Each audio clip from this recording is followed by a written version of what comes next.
আসসালামু আলাইকুম বন্ধুরা, কেমন আছেন আপনারা? আশা করি সবাই ভালো আছেন। আলহামদুলিল্লাহ, আমিও ভালো আছি। আবারও একটি নতুন ভিডিও নিয়ে আপনাদের সঙ্গে চলে এসেছি। মিজানুর রহমান আজহারী ওয়াজ। আপনারা যারা যারা মিজানুর রহমান আজহারী ওয়াজ শুনতে ভালোবাসেন তারা পুরো ভিডিওটা দেখে থাকবেন। আশা করি ভালো লাগবে। ভিডিওটি যদি ভালো লাগে একটি লাইক, কমেন্ট ও শেয়ার করবেন বন্ধুরা। চ্যানেলটি সাবস্ক্রাইব করে পাশে থাকবেন বন্ধুরা। ভালো থাকবেন। আলহামদুলিল্লাহ। আমরা সুখে দুঃখে সবসময় আলহামদুলিল্লাহ বলতে অভ্যস্ত, ঠিক কিনা? আলহামদুলিল্লাহ বললে আল্লাহ আরো ভালো রাখবে, অবস্থার আরো পরিবর্তন করে দিবে, ভালো থেকে আরো ভালো করে দিবে। আর আলহামদুলিল্লাহ না বললে অবস্থা যা আছে ওইটার আরো খারাপ করে দিবে, ঠিক কিনা? জহরাল ফাসাদু ফিল বাররি ওয়াল বাহর বিমা কাসাবাত আইদিন নাস। জলে স্থলে এই যে অগ্নিকাণ্ড, ফাসাদ, ভূমিকম্প, বন্যা, মারামারি, পেট্রোল বোমা, হরতাল, এগুলো তোমাদের হাতের কামাই, ঠিক কিনা? আমরা যদি ভালো হয়ে যাই, আমরা যদি নামাজি হয়ে যাই, আমরা যদি মুত্তাকি হয়ে যাই, আমরা যদি আল্লাহ ওয়ালা হয়ে যাই, এই ঝড় তুফানও আসবে না, এই ভূমিকম্প আসবে না, হরতাল হবে না, মারামারি হবে না, দেশটারে শান্তির একটা টুকরায় পরিণত করে দিবে কে? এজন্য সবসময় শুকরিয়া করব কার? শুকরিয়া করলে আল্লাহ নেয়ামত বাড়ায় দেয়। লা ইন শাকারতুম লা আযীদান্নাকুম ওয়া লা ইন কাফারতুম ইন্না আযাবি লাশাদীদ। যদি নেয়ামতের শুকরিয়া করো তো নেয়ামত বাড়ায় দিব, আর যদি কুফরি করো আযাব দিব। এখন আমরা কি আযাব চাই না নেয়ামত চাই? নেয়ামত চাইলে শুকরিয়া করব কার? সব সময় আল্লাহর শুকরিয়া করব। আল্লাহ তাআলা বেশি বেশি আল্লাহ তাআলা শুকরিয়া করে তার মুকাররাবিন বান্দাদের অন্তর্ভুক্ত আমাদেরকে হওয়ার তৌফিক দান করুক। আমরা পড়ি আমিন। সারা দেশে নানা ধরনের বিপর্যয়, ঠিক কিনা? তো এর মধ্য দিয়েও আমরা আনন্দে থাকতে চাই। আল্লাহ আমাদেরকে আনন্দে রাখুক। সব ঘরে ঘরে আল্লাহ তাআলা আনন্দের হিল্লোল বইয়ে দিক। আমরা আল্লাহর কাছে শুধু নাজাত চাই। আল্লাহ বিচারের পরে যদি বলে তোদেরকে নাজাত দিলাম, আমাদের আর কিছু লাগবে? আমরা আল্লাহর কাছে কি বিচার চাই নাকি নাজাত? জোরে বলেন। রোজ হাসরে আল্লাহ আমার করোনা বিচার, আল্লাহ করোনা বিচার। বিচার চাহি না তব দয়া চাহে, এ গুনাহগার, আল্লাহ করোনা বিচার। পড়ে না আমিন। আমরা কি বিচার চাই না দয়া চাই? কোন বিচার টিচার আমরা চাই না। আমরা আল্লাহর দয়া দিয়ে জান্নাতে যেতে চাই, ঠিক কিনা? বনি ইসরাইলের একজন আবেদ অনেক ইবাদত করেছিলেন আল্লাহর। সে রাতে ঘুমাতো কম, খাইতো কম। এরকম একজন আবেদ, in the day of judgment আল্লাহ তাআলা তাকে বলবে, ইয়া আবদি উদখুলিল জান্নাতা বিরহমাতি। হে আমার গোলাম, আমার দয়ায়, আমার রহমতে তুমি জান্নাতে ঢুকে যাও। বনি ইসরাইলের এই আবেদ বলবে, বালবি আমালি, আপনার দয়া দিয়ে ঢুকা লাগবে কেন? আমি আমার আমল দিয়ে জান্নাতে যেতে চাই। নামাজ তো আমি কম পড়ি নাই, তাহাজ্জুদ তো আমি কম গুজার ছিলাম না, জিকির তো কম করি নাই, তো আপনার রহমতে যাওয়া লাগবে কেন? আমি জান্নাতে যেতে চাই আমার আমল দিয়ে।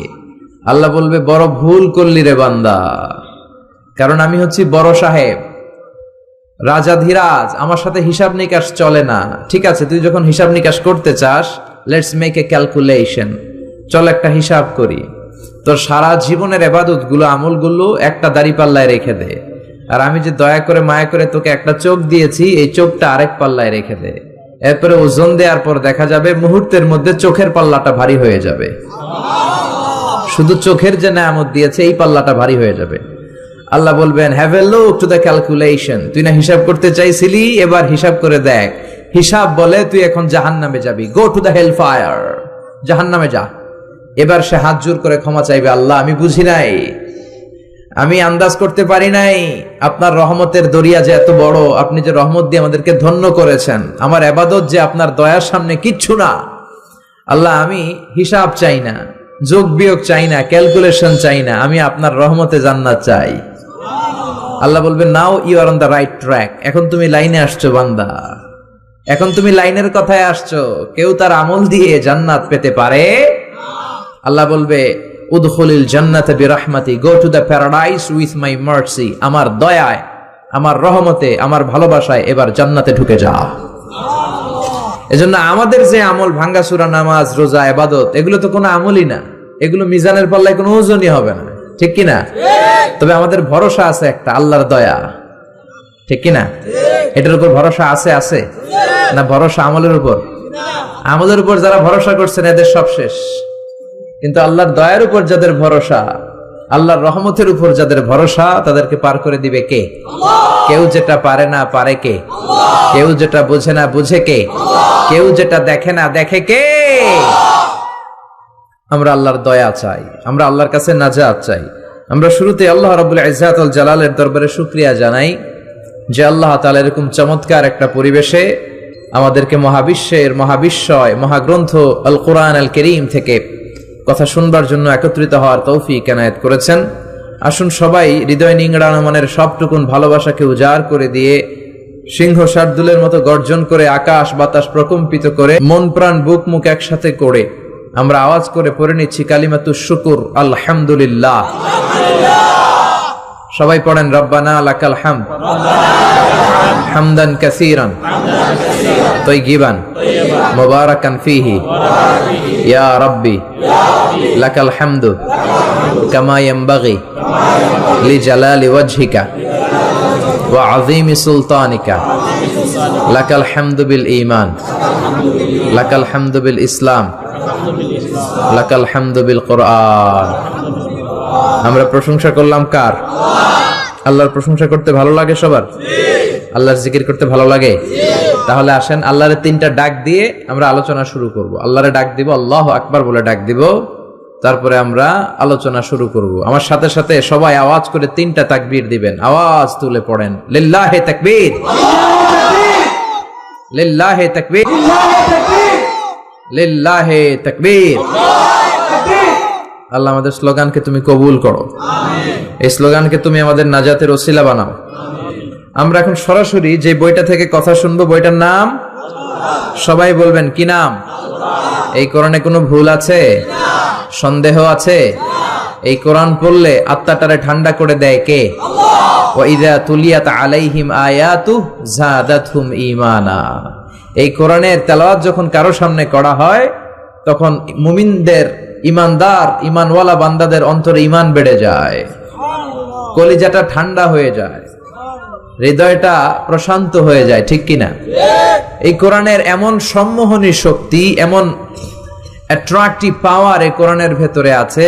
এই কোরআনের তেলাওয়াত শুনলে, তাফসির শুনলে শুধু মুমিনদের হৃদয়ই ঠান্ডা হয় না, কাফিরদের হৃদয়ও ঠান্ডা হয়ে যায়। চিল্লা এখন ঠিক কিনা? পৃথিবী বিখ্যাত কারি আব্দুল বাসেত ইবনে আব্দুস সামাদ, ওনাকে নিয়ে মিশরের প্রেসিডেন্ট জামাল আব্দুল নাসের সোভিয়েত ইউনিয়নে একটা ট্যুর করেছিল, সাথে ছিল ওনার মন্ত্রী বহর। তো রাশিয়ার প্রেসিডেন্টের কাছে উনি মন্ত্রীদের পরিচয় করায় দিচ্ছে। আগে এটার নাম ছিল সোভিয়েত ইউনিয়ন, এখন এটাকে আমরা কি বলি?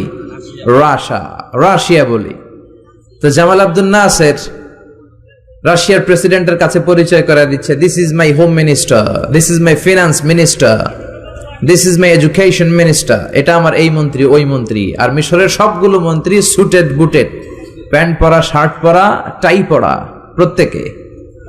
তো সবাইকে যখন পরিচয় করানোর পর্ব শেষ, রাশিয়ার প্রেসিডেন্ট বলে, এই যে জুব্বা পরা লোক, এটা আবার কোন মন্ত্রী?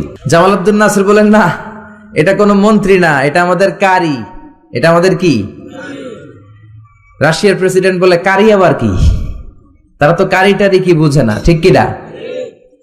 তো তৎকালীন মিশরের প্রেসিডেন্ট জামাল আব্দুল নাসের বুঝিয়ে দিল, উনি হচ্ছে আমাদের ধর্মীয় কিতাবের আবৃত্তিকারক, রিসাইটার অফ আওয়ার হোলি বুক কোরআন। আমাদের বিভিন্ন প্রোগ্রামে, বড় বড় কনফারেন্সে, বড় বড় অনুষ্ঠানে তিনি আমাদের ধর্মীয় কিতাব আবৃত্তি করে শোনান, আর এটা শুনলে আমাদের অন্তর ঠান্ডা হয়ে যায়। তো রাশিয়ার প্রেসিডেন্ট বলে, আজকে রাতেও তো আমাদের একটা প্রোগ্রাম আছে, তবে এটা বেলি ড্যান্সের প্রোগ্রাম। কিসের প্রোগ্রাম? রূপবানে নাচে কোমর দুলাইয়ার প্রোগ্রাম। ডান্স হবে, ডান্স চলবে, আর আমরা মদ খাবো। তো এক কাজ করি, আপনি যেহেতু কারি নিয়ে আসছেন, আজকে আমাদের এই নৈশভোজের ডান্স আমরা বন্ধ করে দিলাম। এই ডান্সের পরিবর্তে আমরা কোরআনের তেলাওয়াত শুনবো, আপনাদের ধর্মীয় গ্রন্থের তেলাওয়াত শুনবো আর মদ খাবো। তেলাওয়াত শুনবো আর কি খাবো? কি মিলান মিলাইছে দেখছেন? তেলাওয়াত শুনবে আবার মদও খাবে। তো জামাল আব্দুল নাসের রাজি হলেন, ঠিক আছে আমি আমার কারি সাহেবকে রাজি করাবো। তো কারি আব্দুল বাসেত ইবনে আব্দুস সামাদ উনি রাজি হলেন, উনি তেলাওয়াত করবেন। তো নৈশ বুঝে ওনাকে নিয়ে যাওয়া হলো। সিঙ্গাররা যেখানে বসে গিটার বাজায় আর গান গায়, উনি ওখানে বসে তেলাওয়াত করবেন। তো ওই দিনকার পুরো তেলাওয়াতটা উনি চোখ বন্ধ করে করেছিলেন। আর তেলাওয়াত শুরু করার আগে আল্লাহরে বলেছিলেন, আল্লাহ, এই লিডারগুলো সব ছিল কমিউনিস্ট লিডার। আল্লাহরে বলেছে, আল্লাহ, আমার গলায় যত সুর তুমি দিয়েছো সব সুর উজাড় করে আমি তেলাওয়াত করব। তুমি কোরআনের এই পাওয়ারটা, এই রিদমটা, এই আকর্ষণটা এই কমিউনিস্ট লিডারদের অন্তরের ভিতরে তুমি ঢুকিয়ে দিও। তো সবার হাতে glass, whisky, red wine, alcohol, মদ। এখনই মদ খাওয়া শুরু করবে। কারি আব্দুল বাসিত ইবনে আব্দুস সামাদ তেলাওয়াত শুরু করলেন, আউযু বিল্লাহি মিনাশ শাইতানির রাজীম। উনি চোখ বন্ধ করে তেলাওয়াত শুরু করলেন। উনি তেলাওয়াত শুরু করার সাথে সাথে সবাই মদের বোতল আর গ্লাস রেখে দিয়ে ওনার তেলাওয়াত শুনতে শুরু করে দিল। ওনার গলায় এমন সম্মোহনী শক্তি ছিল, কেউ তেলাওয়াত শুনলে অবাক হয়ে যেত। তারা মদও খায় না, মদের বোতলের দিকে তাকায়ও না, মদের গ্লাসও হাতে নেয় না, শুধু আব্দুল বাসিদের দিকে তাকিয়ে আছে। তেলাওয়াত শুনতে শুনতে মনের অজান্তে ওদের চোখ দিয়ে পানি নামতে শুরু করলো, কাঁদতে শুরু করেছে। দীর্ঘ লম্বা সময় কারি আব্দুল বাসিত ইবনে আব্দুস সামাদ ওনার গলায় যত সুর ছিল সব সুরের ঝংকার উজাড় করে উনি তেলাওয়াত করলেন। আর কমিউনিস্ট লিডাররা মনের অজান্তে প্রাণ ভরে কাঁদলো। তেলাওয়াত শেষ। এবার মিশরের প্রেসিডেন্ট জামাল আব্দুল নাসের, রাশিয়ার প্রেসিডেন্ট এবং কমিউনিস্ট লিডারদেরকে জিজ্ঞেস করলো, আপনারা কাঁদলেন কেন? আপনারা কি আমাদের কারি সাহেবের তেলাওয়াতের অর্থ বুঝতে পেরেছেন? তারা বলেন, না, we didn't understand a single word he recited in front of us. আমাদের সামনে যে তেলাওয়াত হয়েছে এর একটা শব্দও বুঝি নাই। তো কাঁদলেন কেন? তারা বলে, জানি না। তেলাওয়াতটা শোনার সাথে সাথে আমাদের হৃদয়টা ঠান্ডা হয়ে গেল। এত সুন্দর আবৃত্তি আমরা জীবনে শুনি নাই। আমাদের হৃদয়ে আসলে অনেক জ্বালা, অনেক যন্ত্রণা, অনেক দুঃখ, কষ্ট, এগুলোকে ভুলে থাকার জন্য আমরা রাত্রিবেলা বেলি ড্যান্স দেখি আর কোরআনের তেলাওয়াত শুনি, বেলি ড্যান্স দেখি আর মদ খাই। তো এরকম কারি যদি আমাদের দেশে থাকতো, আমরা বেলি ড্যান্স বাদ দিয়ে প্রতিদিন রাতে কোরআনের তেলাওয়াত শুনতাম। সুবহানাল্লাহ কইতে পারলেন না? ওই কোরআন আজও আমাদের সামনে আছে না নাই? এই কোরআনে কোনো ভুল নাই, কোনো সন্দেহ নাই। এই কোরআন শুধু মুমিনদের হৃদয়কে বিগলিত করে না, কাফিরদের হৃদয়কেও বিগলিত করে দেয়। চিল্লায় বলেন ঠিক কি না? গোটা বিশ্বের সবাই মিলেও যদি এরকম আর একটা কার্বন কপি মানুষকে উপহার দিতে যায়, বিশ্ববাসী ব্যর্থ হবে। কোরআনের মতো দ্বিতীয় কোনো বই তৈরি করা সম্ভব না। চিল্লায় এখন ঠিক কি না? জাকির নায়েকের উস্তাজ আহমদ দিদাত, ওনার গুরু, একটা বই লিখেছেন, the ultimate miracle of the holy Quran. ওই বইয়ের ভেতরে উনি উল্লেখ করেছেন যে আমেরিকাতে সবচেয়ে পাওয়ারফুল যে কম্পিউটার ওদের মিলিটারি বেসে ইউজ হয়, ওটার নাম হচ্ছে ক্রে-1 সুপার কম্পিউটার। আমেরিকার সেনাবাহিনীতে যারা চান্স পায় তাদের ম্যাথমেটিক্যাল ক্যালকুলেশন করার জন্য তারা এই ক্রে-1 সুপার কম্পিউটার ইউজ করে, পৃথিবীর সবচেয়ে পাওয়ারফুল কম্পিউটার। তো এই ক্রে-1 সুপার কম্পিউটারের মাইক্রোচিপসের ভেতরে কোরআনের তথ্য উপাত্তগুলো দিয়ে, যে ১৫০০ বছর আগে যখন গোটা বিশ্বে কোনো ইনফরমেশন টেকনোলজি ছিল না, এমন সময়ে কোরআন এত এত সায়েন্টিফিক ইন্ডিকেশনস নিয়ে প্রেডিক্ট করেছে। এই বিষয়গুলোকে কম্পিউটারের মাইক্রোচিপসে ঢুকিয়ে আমেরিকার সায়েন্টিস্টরা কমান্ড করেছে ক্রে-1 সুপার কম্পিউটারের মাইক্রোচিপসে যে, is it possible to create a book like Quran? এত তথ্য সমৃদ্ধ যেই বইটা ১৫০০ বছর আগে মহাবিশ্ব হাতে পেয়েছে, এরকম আরেকটা বই বর্তমান সময়ে তৈরি করা কি সম্ভব? কিন্তু ক্রে-1 সুপার কম্পিউটার অ্যানালাইসিস করে উত্তর দিয়েছে, ইয়েস, ইটস পসিবল, এটা সম্ভব, but you need to spend more than 63 octillion years. সম্ভব, তবে পৃথিবীর সব মানুষগুলোর 63 অক্ট্রিলিয়ন বছর চেষ্টা করতে হবে, এফোর্ট দিতে হবে।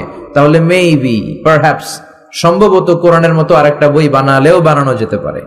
শুনে বিজ্ঞানীরা মহা খুশি। আরে, এতদিন শুনছি কোরআন একটা অজেয় কিতাব, এটাকে জয় করা যায় না, এর মতো আরেকটা বানানো যায় না।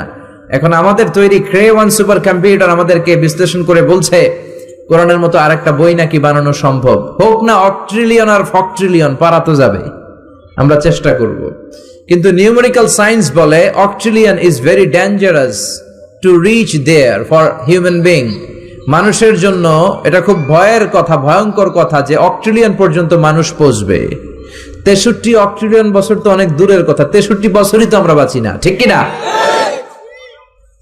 যারা সংখ্যাতাত্ত্বিক নিয়ম জানেন তারা জানেন যে সংখ্যা শুরু করি আমরা একক দিয়ে, তারপরে শতক, তারপরে সহস্র, তারপর উজুত, তারপরে লক্ষ, নিযুত, কোটি, million, billion, trillion, zillion, pillion, তারপরে হচ্ছে অক্ট্রিলিয়ন।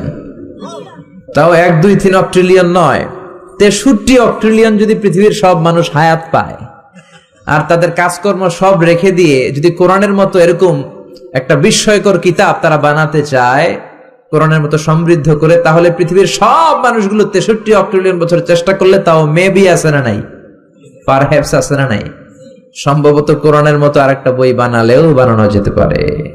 কিন্তু সর্বশেষ লজিক্যাল আর্গুমেন্টের দিকে তাকিয়ে কম্পিউটারের সর্বশেষ অ্যানালাইসিস হচ্ছে actually it's quite impossible to create a book like Quran. আসলে পৃথিবীর মানুষের জন্য এই কোরআনের মতো আরেকটা বই বানানো অসম্ভব। চিল্লা এখন ঠিক কিনা? কারণ পৃথিবীর সবগুলো মানুষের 63 অক্ট্রিলিয়ন বছর বাঁচাও সম্ভব না, আর কোরআনের মতো আরেকটা বই বানানো সম্ভব। এজন্য কোরআনের সাথে টক্কর দিতে এসে, পাল্লা লাগতে এসে মানুষগুলো হয়রান হয়ে যায়, মানুষগুলো পিছিয়ে পড়ে, আর কোরআনের ভুল খুঁজতে এসে নিজের জীবনের বড় ভুলটা খুঁজে পায়। চিল্লা এখন ঠিক কিনা? এজন্য এই কিতাব পেয়ে আমরা খুশি না বেজার? এই কিতাবের আহকামগুলো মানতে রাজি আছেন? এই কিতাবের পক্ষে যারা, আমরাও তাদের পক্ষে, জোরে কোন ঠিক কিনা? আর এই কিতাবের বিপক্ষে যারা, আমরাও তাদের বিপক্ষে। চিল্লায় বলেন ঠিক কিনা? আপনি কোরআনের পক্ষে থাকতে হলে কিছু কষ্ট সহ্য করতে হবে, কিছু ঝুঁকি সহ্য করতে হবে, কিন্তু এই ঝুঁকিটা আমাদেরকে জান্নাতের পথে নিয়ে যাবে। চিল্লায় বলেন ঠিক কিনা? কারণ দুঃখ কষ্ট আসলে আমাদেরকে আল্লাহ কষ্ট দেওয়ার জন্য দেয় না, আমাদের কোমরটারে সোজা করার জন্য দেয়। চিল্লায় বলেন ঠিক কিনা? এজন্য রাব্বুল আলামিন বলেন, নাসরুম মিনাল্লাহি ওয়া ফাতহুন করিব ওয়া বাশশিরিল মুমিনিন। আল্লাহর পক্ষ থেকে সাহায্য আসবে, আল্লাহর পক্ষ থেকে বিজয় আসবে। ও মুমিনরা, তোমরা সুসংবাদ নাও। সাহায্য করার মালিক একজন, তিনি কে?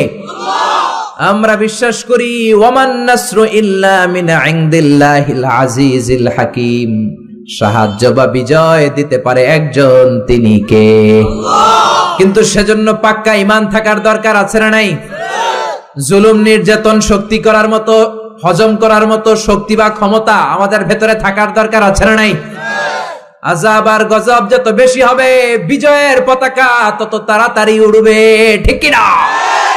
অন্ধকার যত বেশি হয়, ঘুটঘুটে অন্ধকার, যখন রাত হবে, সকাল হওয়ার সময়টা নিকটবর্তী হতে থাকে।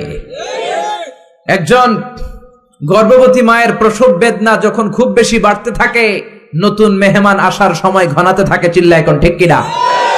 আযাব, গজব, জুলুম, নির্যাতন, অত্যাচার, জেল, জরিমানা, ফাঁসি যখন বাড়তে থাকে, কালেমার পতাকা পতপত করে উড়ার সময় নিকটবর্তী হতে থাকে। চিল্লা এখন ঠিক কিনা? কোন জমিনে যদি কারো উপরে জুলুম করা হয়, রব্বুল আলামিন ওই জমিনের মালিকানা ওই মাজলুমদের হাতে দিয়ে দেয়। কোন জমিনে যদি কারো রক্ত ঝরে, জমিনটা আল্লাহ তাদেরকে দেয়। আর যারা রক্ত ঝরায়, জুলুম করে, তারা পালাবার জায়গাটাও পায় না। ইতিহাস এটার প্রমাণ আমাদের কাছে দিয়ে দিয়েছে। ফেরাউন পালাবার জায়গাটাও পায় নাই, নমরুদ পালানোর জায়গাও পায় নাই। বনি ইসরাইলের হাতে পুরো মিশরের দায় দায়িত্ব দিয়ে দিয়েছে কে? আল্লাহ। পৃথিবীতে কেউ তো স্থায়ী হয় না, হোক না সে ফেরাউন কিবা নমরুদ। কেউ ভাবে চিরদিন রয় না, কেউ ভাবে চিরকাল রয় না। পৃথিবীতে কেউ তো স্থায়ী হয় না, হোক না সে ফেরাউন কিবা নমরুদ। কেউ ভাবে চিরদিন রয় না, কেউ ভাবে চিরকাল রয় না। জোরে বলেন ঠিক কিনা? এক রাতের ব্যবধানে পট পরিবর্তন করে দিতে পারে কে? আল্লাহ। এজন্য রাব্বুল আলামিন বলেন, নাসরুম মিনাল্লাহি ওয়া ফাতহুন করিব। সাহায্য আল্লাহর পক্ষ থেকে, বিজয় নিকটবর্তী। কিন্তু পাক্কা ঈমানদার হওয়ার দরকার আছে না নাই? কোরআনের পথে থাকার দরকার আছে না নাই? জেল জরিমানা হজম করার দরকার আছে না নাই? এই কোরআনের পথে যতই বিপদ আসুক, যতই ঝুঁকি আসুক, যতই হুমকি ধমকি আসুক, এই কোরআনের পথ আমরা ছাড়তে রাজি না। চিল্লা এখন ঠিক কিনা? এই কোরআনের জন্য আমরা জীবন বাজি রাখতে পারি। রাজি আছে মুসলমান?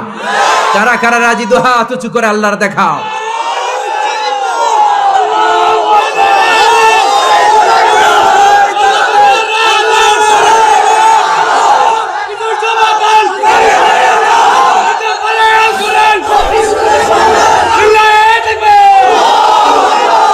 আমরা আল্লাহর কাছে ফরিয়াদ করি সব ধরনের ভয় ভীতি জেল জরিমানাকে উপেক্ষা করে আমরা যেন কোরআনের পথে থাকতে পারি। আল্লাহ তুমি তৌফিক দাও, আমাদের এই ইচ্ছাটাকে তুমি আরো মজবুত করে দাও, জান্নাতি হওয়ার উপযোগী করে দাও। আর জোরে পড়ে আমিন। আমি আমার খুতবার শুরুতে সূরাতু বনী ইসরাইল থেকে একটা আয়াত তেলাওয়াত করেছি। এই আয়াতের আলোকে এই চমৎকার সন্ধ্যায় আপনাদের সামনে কিছু কথা উপস্থাপন করার চেষ্টা করব, যদি আল্লাহ তাআলা তৌফিক দেয়। আমরা পড়ি ইনশাআল্লাহ। আমি আপনাদের খেদমতে সূরাতু বনী ইসরাইলের 24 নম্বর আয়াত তেলাওয়াত করেছি। এই 24 নম্বর আয়াতের আলোকে আপনাদের সামনে কিছু কথা বলবো। আল্লাহ তাআলা এই আয়াতে উনার স্পেশাল দুইটা ফয়সালার কথা জানিয়ে দিয়েছেন। কয়টা? চিল্লায় বলেন না। এই ফয়সালাগুলোর কোনোদিন পরিবর্তন হবে না, আনচেঞ্জেবল ডিসিশন। অনর ফয়সালা দুইটা। কয়টা? রব্বুল আলামিন বলেন, وَقَضَى رَبُّكَ أَلَّا تَعْبُدُوا إِلَّا إِيَّاهُ وَبِالْوَالِدَيْنِ إِحْسَانًا। আমি আল্লাহর স্পেশাল দুইটা ফয়সালা, আমি আল্লাহর বিশেষ দুইটা ডিসিশন, এগুলো অনর ডিসিশন, এগুলোর নড়চড় হবে না। কথাটা কার? প্রথম ডিসিশন হলো আল্লাহ তা'বুদু ইল্লা ইয়্যাহ, শুধুমাত্র কেবলমাত্র একমাত্র আল্লাহর জন্য হবে ইবাদত, আল্লাহ ছাড়া কারো ইবাদত করা যাবে না। ঠিক কি না? এটা আল্লাহর দুইটা স্পেশাল ফয়সালার প্রথম ফয়সালা। আমরা কি একমত? দ্বিমত নাই কেউ? থাকতে পারে দুই একজন, কেউ দ্বিমত নাই, সবাই একমত। আল্লাহ বললেন আল্লাহ তা'বুদু ইল্লা ইয়্যাহ, আমার স্পেশাল ফয়সালা, দুইটা ফয়সালা, অনর ফয়সালা। এই ফয়সালাগুলোর কোনো নড়চড় হবে না। প্রথম ফয়সালা, ইবাদত হবে শুধুমাত্র একজনের, তিনি হলেন আমাদের আল্লাহ। জিকির হবে শুধুমাত্র আমাদের আল্লাহর, সেজদা দিব শুধু একজনকে, তিনি কে? এজন্য রব্বুল আলামিন বলেন, ওয়ামা খালাকাতুল জিন্না ওয়াল ইনসা ইল্লা লিয়াবুদুন। আমি জিন জাতি আর মানব জাতি, এই দুইটা জাতিকে শুধুমাত্র সৃষ্টি করেছি আমার ইবাদতের জন্য। আমাদেরকে এবং জিন জাতিকে সৃষ্টি করার মূল উদ্দেশ্য তার ইবাদত করা, তার গোলামি করা। আমরা তার গোলাম, গোলামের ঘরের গোলাম, বান্দির ঘরের গোলাম, আমাদের 14 গোষ্ঠী তার গোলাম। চিল্লা এখন ঠিক কিনা? আল্লাহ বললেন তোদেরকে সৃষ্টি করার উদ্দেশ্যই হলো গোলামি করা। আল্লাহ তা'বুদু ইল্লা ইয়্যাহ, শুধুমাত্র ইবাদত হবে আল্লাহর, আল্লাহ ছাড়া কারো ইবাদত চলবে না। এই জন্য প্রত্যেক নামাজে সূরাতুল ফাতিহার মধ্যে আমরা আল্লাহরে ডেকে বলি, আল্লাহ ইহদিনাস সিরাতাল মুস্তাকিম। ও আল্লাহ, আপনি আমাদেরকে সিরাতুল মুস্তাকিম দেন। প্রতিদিন আমরা বলতে থাকি, যখন থেকে নামাজ শুরু করেছি তখন থেকে আল্লাহর কাছে একটাই ফরিয়াদ, রব্বুল আলামিন আপনি আমাদেরকে সিরাতুল মুস্তাকিম দেন। আল্লাহ ডেকে বলে, গোলাম আমার ইবাদত যদি একনিষ্ঠভাবে করে থাকো তাহলে এটাই হলো সিরাতুল মুস্তাকিম।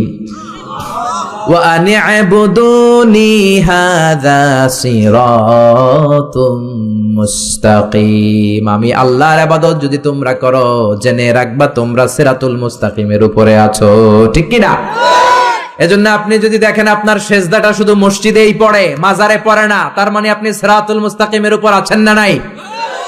আর যদি দেখেন সেজদা কিছু মসজিদেও যায়, কিছু মাজারেও যায়, তার মানে ভেজাল আছে না নাই?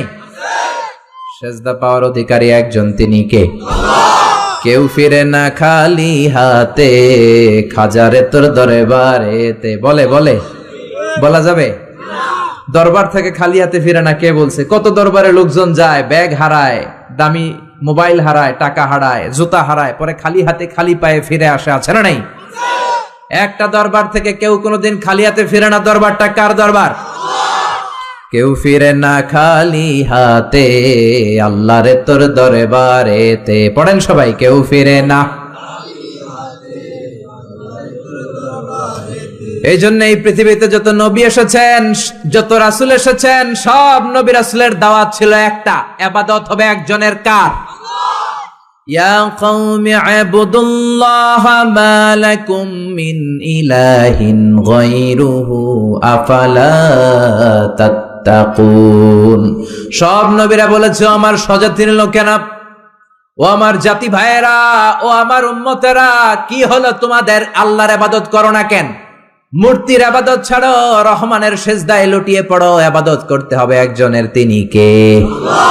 তার মানে আল্লাহর দুইটা স্পেশাল ডিসিশনের প্রথম ডিসিশন, ইবাদতের মালিক হলেন একজন, তিনি কে? ইবাদত যাকে করা হয়, আল্লাযী ইউবাদ, তাকে বলে মা'বুদ। যার ইবাদত হয় তাকে আরবিতে কি বলে? আমাদের মা'বুদ একজন, তিনি কে? তাহলে আল্লাহর এই প্রথম ফয়সালার সাথে সবাই একমত, কোনো দ্বিমত নাই। এরপরে আল্লাহ বললেন আমার 2 নাম্বার ফয়সালা শোনো, ওয়া বিল ওয়ালিদাইনি ইহসানা। ইবাদত হবে আল্লাহর, ইহসান হবে মাতা পিতার। দ্বিতীয় নাম্বার ফয়সালা হলো ওয়া বিল ওয়ালিদাইনি ইহসানা, মাতা পিতার সাথে ইহসান করো। কার কথা? ইহসান মানে ভালো আচরণ, ইহসান মানে সদাচরণ, ইহসান মানে খেদমত, ইহসান মানে মা বাবার কাছে দোয়া চাওয়া, ইহসান মানে নিজের ক্ষমতা মা বাবার পায়ের সামনে বিছিয়ে দেয়া, ইহসান মানে রহমতের চাদর মায়ের পায়ের সামনে বিছিয়ে দেয়া। জোরে বলেন ঠিক কিনা? পৃথিবীর সব আল্লাহর ওলিগুলো যদি এই পুরো কোরআনুল কারীমকে খতম দিয়ে একটা গ্লাসের পানির মধ্যে ফু দেয়, আর আপনার মা যদি আরেকটা গ্লাসের পানির মধ্যে শুধু বিসমিল্লাহ বলে ফু দেয়, আল্লাহর কসম আপনার মায়ের দোয়াটা কবুল হয়ে যাবে। ঠিক কিনা? মায়ের দোয়া সবচেয়ে বড় দোয়া। অনেকে আছে ওই মা বাবার কাছে দোয়া চায় না। আরে আপনার বাবা আপনার বড় পীর সাহেব, আপনার মা আপনার বড় পীর সাহেব। মা বাবা থুইয়া বাবার দরবারে যাইয়া বাবার দরবারের কবরের উপরে মশারি দিয়ে আসে, এরকম ডাকাত আছে না নাই? যে লোকটা মাজারে মশারি দেয়, দেখবেন ওর বাপেরে মশায় কামড়ায়, ওর মারে মশায় খায়, আছে না নাই? এজন্য আল্লাহ বললেন আমার দ্বিতীয় ফয়সালা, ওয়া বিল ওয়ালিদাইনি ইহসানা, মাতা পিতার সাথে ইহসান করবা। ইবাদত হবে আল্লাহর, ইহসান হবে মাতা পিতার। তাহলে প্রথম ফয়সালা হলো ইবাদত আল্লাহর, দ্বিতীয় ফয়সালা হলো মাতা পিতার সাথে ইহসান করতে হবে। কার কথা? দ্বিতীয় ফয়সালার সাথে কোনো দ্বিমত আছে? এটাও একমত। আল্লাহর ইবাদত করা কি ফরজ না নফল? আল্লাহর ইবাদত যেমনি ফরজ, মাতা পিতার প্রতি ইহসান করা এটাও ফরজ। ঠিক কিনা? মা বাবার সাথে ভালো আচরণ, ইহসান, এটা নফল নয়, এটা অপশনাল নয়, এটাকে কম্পালসারি করে দিয়েছে কে? আমরা বললাম আল্লাহ আপনার 2টা ফয়সালার সাথে আমরা একমত, কিন্তু আপনার ইবাদত কেমন করে করব আমরা বুঝলাম, কিন্তু মা বাবার সাথে ইহসান কেমন করে করতে হয় আমরা জানি না। ইহসান কাকে বলে আমাদেরকে বুঝায়া দেন। রব্বুল আলামিন নিজেই ইহসানের ব্যাখ্যা দিতে শুরু করলেন। ইম্মা ইয়াবলুগান্না ইনদাকাল কিবারা আহাদুহুমা আও কিলাহুমা ফালা তাকুল লাহুমা উফ। আল্লাহ নিজেই ইহসানের ব্যাখ্যা দিয়ে বলছেন, ইহসানের প্রথম ব্যাখ্যা হলো মা বাবা একজন কিংবা 2জন যখন বার্ধক্যে উপনীত হয়ে যায়, মা বাবার একজন কিংবা 2জন যখন বয়সে উপনীত হয়ে যায়, তাদের কোনো কাজের কারণে নাক ছিটকানো যাবে না। এটাই ইহসান। কোন সুবহানাল্লাহ। মা বাবা যখন বয়সে পৌঁছে যায়, আমাদের অনেকের আব্বা আম্মার বয়স হয়ে গেছে না? আমার আব্বারই তো বয়স হয়ে গেছে 60-এর উপরে। তো আপনারা যারা, আপনাদের আব্বার বয়স 60-70 হয়ে যাবে। আল্লাহ বললেন বাবা মার বয়স যখন 70-80-তে চলে যায়, খবরদার তাদের কোনো কাজে নাক ছিটকাবা না, তাদের কোনো কর্মকাণ্ডে উহ আহ শব্দটাও বলবা না। কথাটা কার? কারণ তোমরা যখন ছোট ছিলা, তোমাদের কোনো কর্মকাণ্ডে তোমার বাবা মা কিন্তু নাক ছিটকায় নাই। ঠিক কিনা? আমরা যখন ছোট ছিলাম, মা বাবারে জ্বালা যন্ত্রণা দিতাম, তখন কিন্তু আমাদেরকে মা বাবা ঘর থেকে বের করে দেয় নাই। দিয়েছে? আপনার কত আগের স্মৃতি মনে আছে? আপনার বয়স যখন 3, কি কি ঘটছিল মনে আছে? তো 3 বছর যদি মনে না থাকে, বয়স যখন 2 ছিল ওইটা মনে আছে? বয়স যখন 1 ছিল, যন্ত্রণা জ্বালা যন্ত্রণা তো ওই সময় করছেন বেশি। ঠিক কিনা? শীতের রাতে ডান দিকে আমার মা আমারে শোয়ালো, খেয়াল করে বুঝেন। মাঘ মাসের কনকনে প্রচন্ড শীত, পেশাব করে ডান দিকটা ভিজিয়ে দিয়েছি, মা আমারে ঘর থেকে বের করে দেয় নাই। আদর করে, সোহাগ করে, যত্ন করে আমার মা আমারে বাম দিকে রেখেছে, আবার বাম দিকে পেশাব করে ভিজিয়ে দিয়েছি, ঘর থেকে বের করে দেয় নাই। রাত 3টার দিকে আমার মা বাম দিক থেকে উঠিয়ে তার বুকের মধ্যে আমারে রেখেছে, রাত 3টার দিকে পেশাব করে আমার মায়ের বুকটা আমি 3টার দিকে ভিজিয়ে দিলাম। আমার মা তখন আমারে ঘর থেকে বের করে দেয় না, ইয়েতিমখানায় ফেলে আসে না, এই রাস্তায় ফেলে আসে নাই। রাত 3টার দিকে শাড়িটা চেঞ্জ করে, জামাটা চেঞ্জ করে আবার বুকে নিয়ে ঘুমাতে গিয়েছে, ঠিক কিনা? এজন্য আল্লাহ বুঝাতে চাইলেন ইহসান কারে বলে। শোনো শোনো, ওই বাবা মা যখন বয়স 70 হয়ে যাবে, ওই বাবা মার বয়স যখন 80 হয়ে যাবে, খবরদার খবরদার বাবা মার কোনো কাজে নাক ছিটকাবা না, উফ শব্দটাও করবা না। তোমরা যখন জ্বালাতন করেছো, বাবা মা তোমাদেরকে ঘর থেকে বের করে দেয় না, ইয়েতিমখানায় রেখে আসে নাই। এখন বয়সের কারণে বাবা মা যদি জ্বালাতন করে, বাবা আর মারে বৃদ্ধাশ্রমে রেখে এসো না, ঠিক কিনা? এজন্য আল্লাহ ডেকে বললেন খবরদার বাবা মারে বৃদ্ধাশ্রমে রেখে এসো না। তোমাদের জ্বালা যন্ত্রণা বাবা মা সহ্য করেছে, তোমারে ঘর থেকে বের করে দেয় না, ইয়েতিমখানায় রেখে আসে নাই। এজন্য বাবা মা যদি ঘরের মধ্যে পেশাব করে, পায়খানা করে পরিষ্কার করবা, তাহলে তোমার জীবনটারে উজালা করে দেবে কে? বৃদ্ধাশ্রমে রেখে আসা যাবে? বাবা মারে যদি বৃদ্ধাশ্রমে রেখে আসো, মনে রাখবা তোর কপালে বৃদ্ধাশ্রম জুটবে না।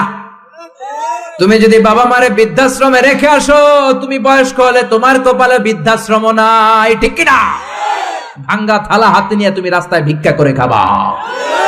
এজন্য আল্লাহ বললেন ইহসানের প্রথম ব্যাখ্যা, ইম্মা ইয়াবলুগান্না ইনদাকাল কিবারা আহাদুহুমা আও কিলাহুমা ফালা তাকুল লাহুমা উফ। বাবা মা যখন বার্ধক্যে উপনীত হয়, তাদের কোনো কাজে নাক ছিটকাবা না, উফ শব্দটাও করবা না, উহ আহ এটাও বলা যাবে না। কথাটা কার? ইহসানের 2 নাম্বার ব্যাখ্যা, ওয়ালা তানহারহুমা, আব্বা আম্মারে ধমক দিও না। কিছু ডাকা আইতাছে, মায়েরে ধমক দেয়, বাবারা ডাকে বুড়া, মায়েরা ডাকে বুড়ি, আছে না নাই? কেমন করে মা বাবারে তুমি বুড়া বুড়ি ডাকো?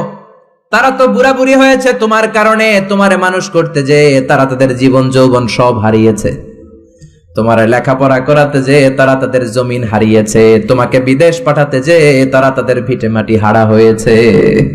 কিছু লোক আছে এলাকার সবার সাথে খুব মিষ্টি আলাপ, বন্ধু বান্ধবের সাথে খুবই ভদ্রতা, কিন্তু ঘরে ঢুকলেই মায়ের সাথে ঝিড়কি দিয়ে কথা বলে, ধমক দিয়ে কথা বলে, এরকম বেয়াদব আছে না নাই?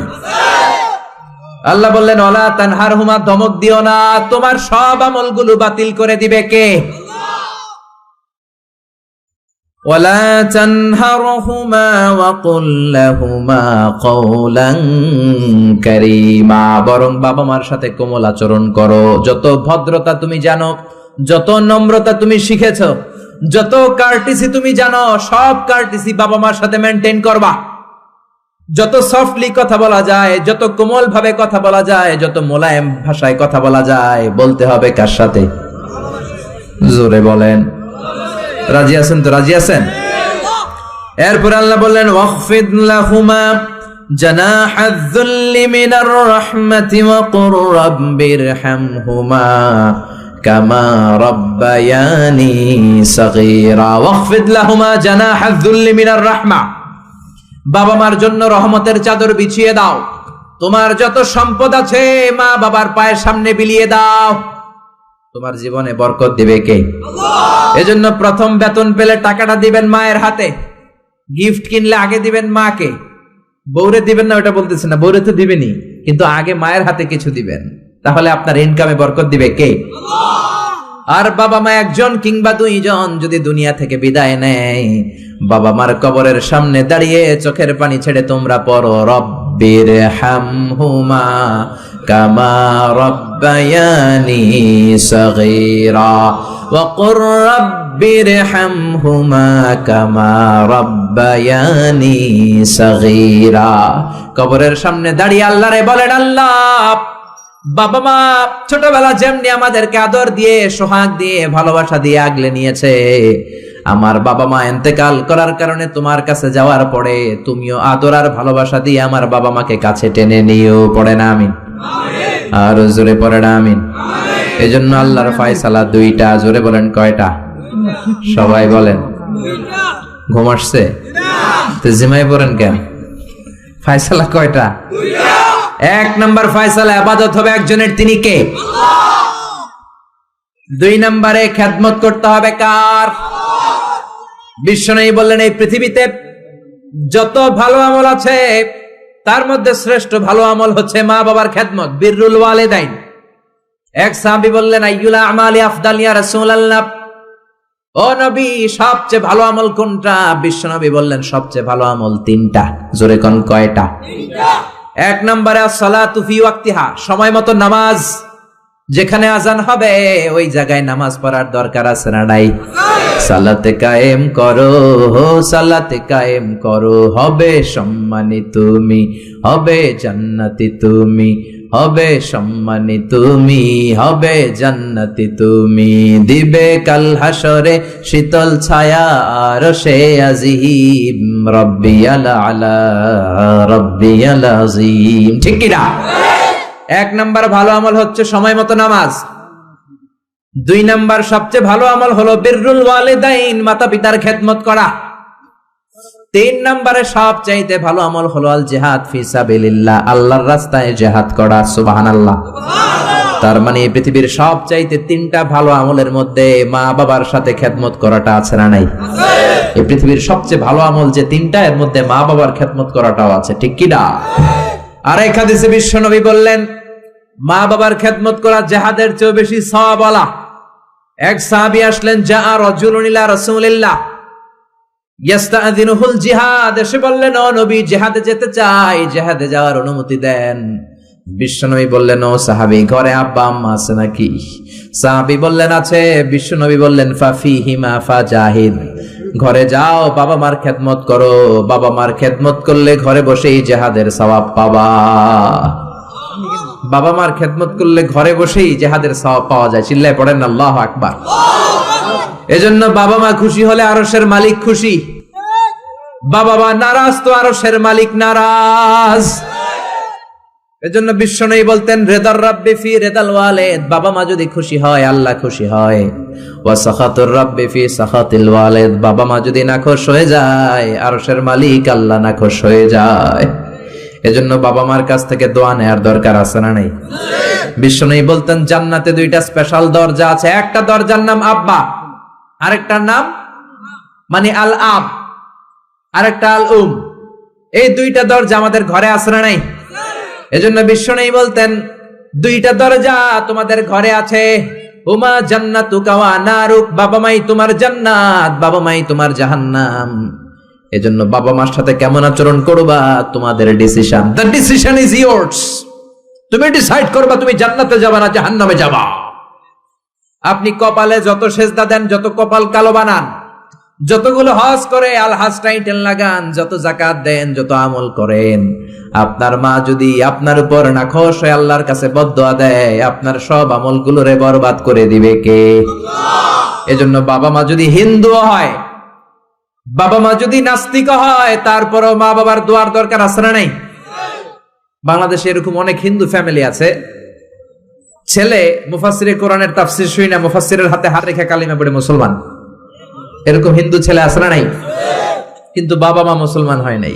এখন বাবা মার সাথে খারাপ আচরণ করা যাবে? বাবা মা যদি হিন্দু হয়, বৌদ্ধ হয়, বাবা মা যদি খ্রিস্টান হয়, সে তোমার বাবা মা। ঠিক কিনা? বিশ্বনবীর শালীর নাম আসমা। কি নাম? আসমা বিনতে আবি বকর, বুখারীর বর্ণনা। বিশ্বনবীর কাছে এসে বললেন, নবী আনা মুসলিমা, আমি মুসলিম, ওয়া উম্মি মুশরিকা, আমার মা মুশরিক, আফাসিলুহা, এখন আমি কি করব? আমার মায়ের সাথে ভালো আচরণ করব নাকি খারাপ আচরণ করব?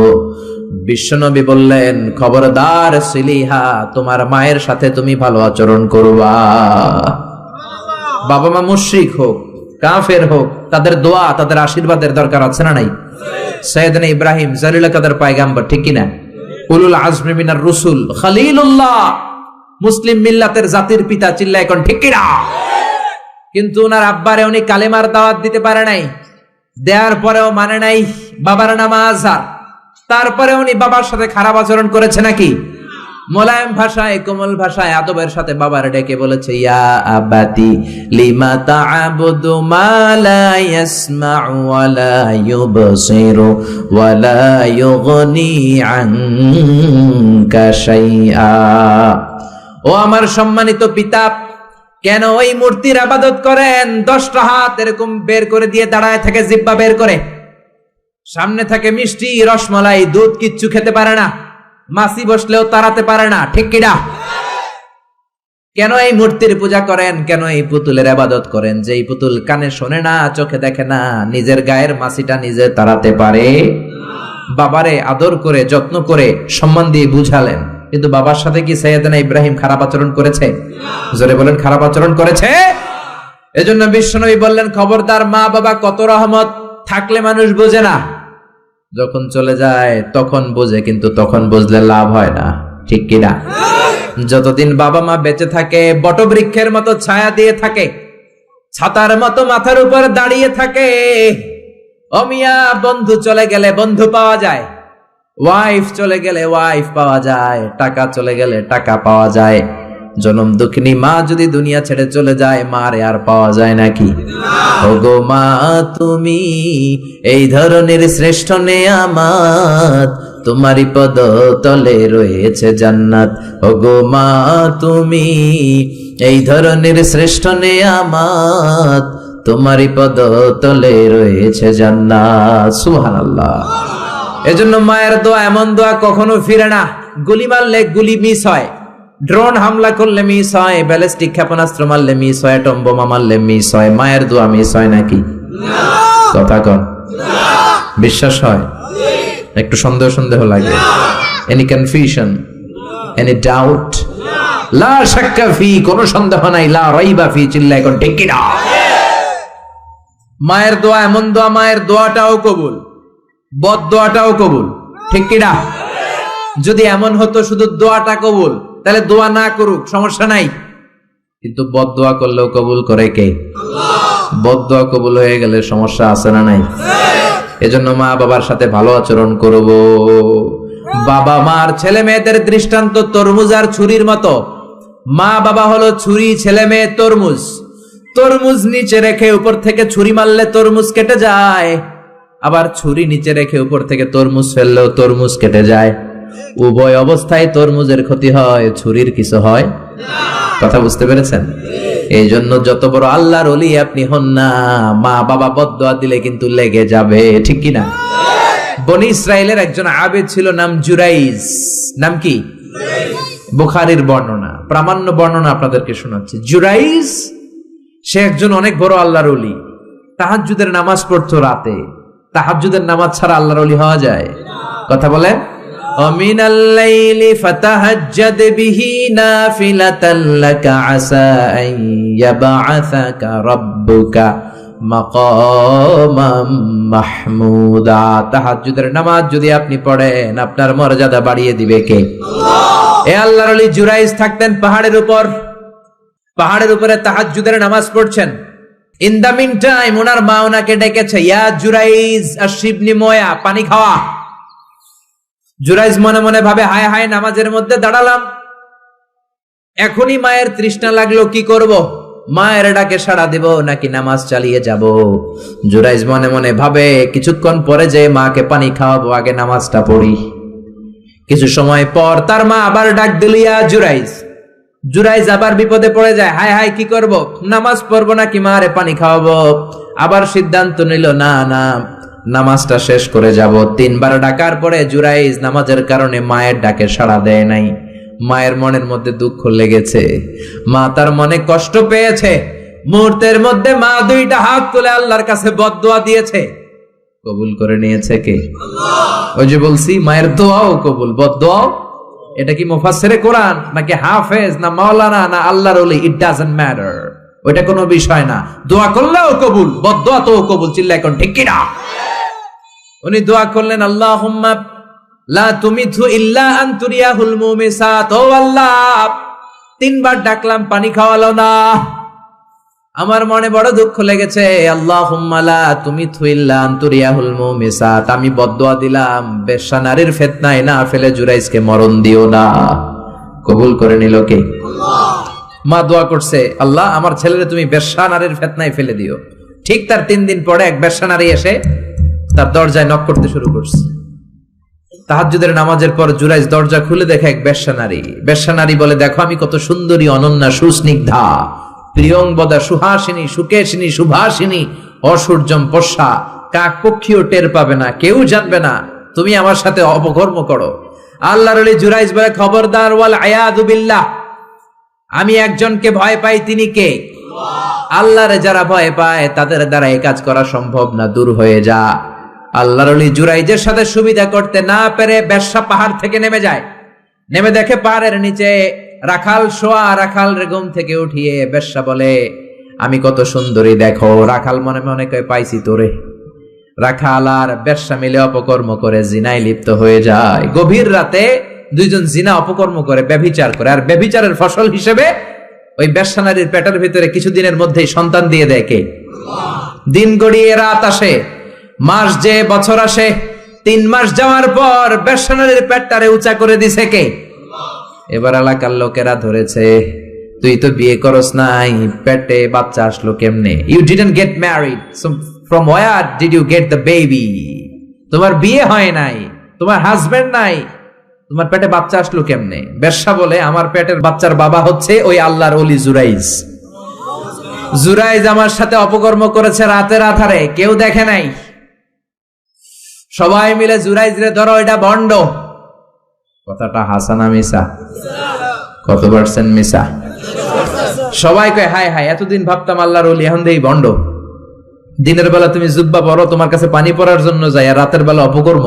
আজকে তোর ভণ্ডামি ছুটামু। উপর মে পাক সাফ, আন্দার মে খালাত মালাত।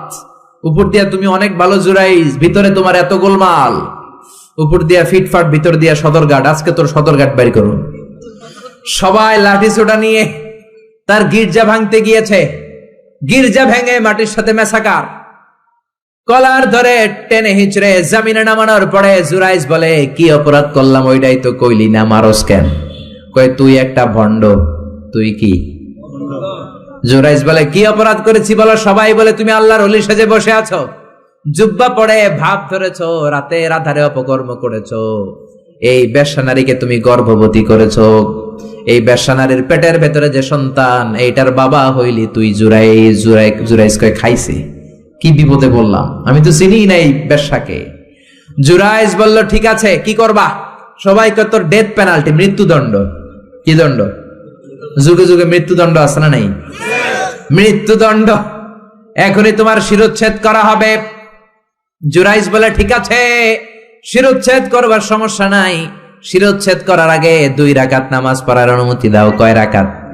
আল্লাহর ওলি জুরাইজ চোখের পানি ছেড়ে 2 রাকাত নামাজ পড়ে আল্লাহর ডেকে বলে, আল্লাহ, তুমি যদি এক হও, তুমি যদি কাদের হও, তুমি যদি সব ক্ষমতার মালিক হও, আজকে এই বেশ্যার পেটের বাচ্চাটার ইঙ্গিত করে একটা প্রশ্ন করব, তুমি পেটের বাচ্চার মুখের জবান খুলে দিবা। আল্লাহ পারে? এই ছোট্ট বাচ্চার জবান খুলে দিতে পারবে? এত ক্ষমতা আল্লাহর। হাজার হাজার মানুষ দাঁড়িয়ে আছে। 2 রাকাত নামাজের পর জুরাইজ বেশ্যারে ডেকে বলে, বেশ্যা এদিকে আয়, তোর পেটের বাচ্চার বাবাকে। কয়, আননে। জুরাইজ কয়, সর্বনাশ। এবার বলে, আরো কাছে আয়। কাছে আসার পরে বেশ্যার পেটের দিকে ইঙ্গিত করে পেটের বাচ্চারে ডেকে বলে, উলমান হুয়া আবুক, তোমার বাবাকে বলো। সবাই হাসে। সবাই কয়, পেটের বাচ্চা, 3 মাসের বাচ্চা, এটা তো মানুষই হয় না, এটা এখন রক্ত মাংসে ছোট্ট একটা গোশতের টুকরো, এটা কথা বলবে কেমনে? জুরাইজ ডেকে বলল, পেটের বাচ্চা, তুমি যদি এক আল্লাহর আদেশে মায়ের পেটে এসে থাকো, তোমারে প্রশ্ন করব, তুমি উত্তর দাও। মান হুয়া Abu, who is your father? তোমার পিতাকে? হাজার হাজার মানুষকে তাজ্জব করে বেশ্যার পেটের ভেতর থেকে মানুষের মতো আওয়াজ আসতে শুরু করলো। পেটের ভেতর থেকে ছোট্ট বাচ্চা বলে, আনতাল আস্তাবি, আপনি আমার বাবা নন। ওই যে সিপাহি দাঁড়ায় আছে, আর রাই হুয়া আবি, ওই রাখাল হলো আমার বাবা। আল্লাহু আকবার।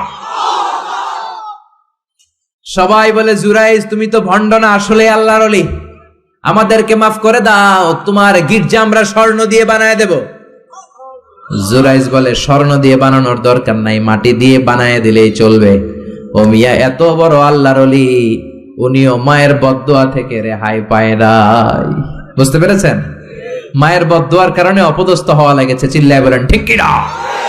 এজন্য কত বড় নেয়ামত যে আমাদের ঘরে আছে আমরা নিজেরা চিনি না। হাদিয়া দিবেন আগে আম্মারে দিবেন, বেতন পেলে আগে মায়ের হাতে দিবেন, বাবার হাতে দিবেন, আপনার জীবনটারে উজালা করে দিবে কে?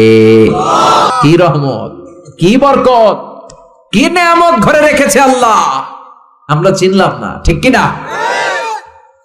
বিশ্বনবী মসজিদ নববীর প্রথম মিম্বারে পা রেখে আওয়াজ করে বললেন আমিন। দ্বিতীয় মিম্বারে পা রেখে আওয়াজ করে বললেন আমিন। তৃতীয় মিম্বারে পা রেখে আওয়াজ করে বললেন আমিন। সাহাবারা বললেন, ও নবী, তিনবার কেন আমিন বললেন বুঝি নাই। বিশ্বনবী বললেন, প্রথম মিম্বারে যখন পা রেখেছি, জিব্রাইল এসে বলেছে রমজান পাওয়ার পরেও ইবাদত করে যে গুনাহ মাফ করতে পারে নাই তার উপর আল্লাহর লানত। আমি বিশ্বনবী বলে দিয়েছি আমিন। দ্বিতীয় মিম্বারে পা রেখেছি, জিব্রাইল এসে বলেছে আমি বিশ্বনবীর নাম শোনার পরেও যারা আমার উপরে দুরূদ পড়ে নাই তাদের উপরে আল্লাহর লানত। আমি নবী বলে দিয়েছি আমিন। সবাই পড়েন সাল্লাল্লাহু আলাইহি ওয়াসাল্লাম। তিন নাম্বার মিম্বারে পা রাখার পরে জিব্রাইল এসে বলে, মা বাবা একজনকে কিংবা দুইজনকে বার্ধক্যে উপনীত পাওয়া অবস্থায়, বয়স্ক অবস্থায় পাওয়া অবস্থায় মা বাবার খেদমত করে যারা জান্নাত কামাতে পারে নাই তাদের উপর আল্লাহর লানত। আমি বলেছি আমিন। এজন্য মা বাবার খেদমত করলে জান্নাতটারে উন্মুক্ত করে দিবে কে? আল্লাহ। বিশ্বনবী বললেন, মা বাবা দুইজনের সাথেই ভালো আচরণ করবা, বিশেষ করে মায়ের সাথে। কার সাথে? এক সাহাবী বললেন, বুখারীর বর্ণনা, মান আহাক্কু বিহুসনি সাহাবাতি ইয়া রাসূলুল্লাহ, সবচেয়ে বেশি ভালো আচরণ কার সাথে করব? বিশ্বনবী বললেন, উম্মুক, মায়ের সাথে। তারপরে বললেন মায়ের সাথে, তারপরে বললেন মায়ের সাথে, তিনবার বললেন মায়ের সাথে। আরেক বর্ণনা এসেছে চারবার বললেন মায়ের সাথে, পঞ্চমবারে বললেন তোমার পিতার সাথে। বাবার চেয়ে মায়ের মর্যাদা বেশি না কম? আল্লাহ বললেন বাবার চেয়ে মায়ের মর্যাদা অনেক বেশি। তার কারণ হলো মা যে কষ্ট সহ্য করেছে বাবা ওইটা করে নাই। ঠিক কিনা?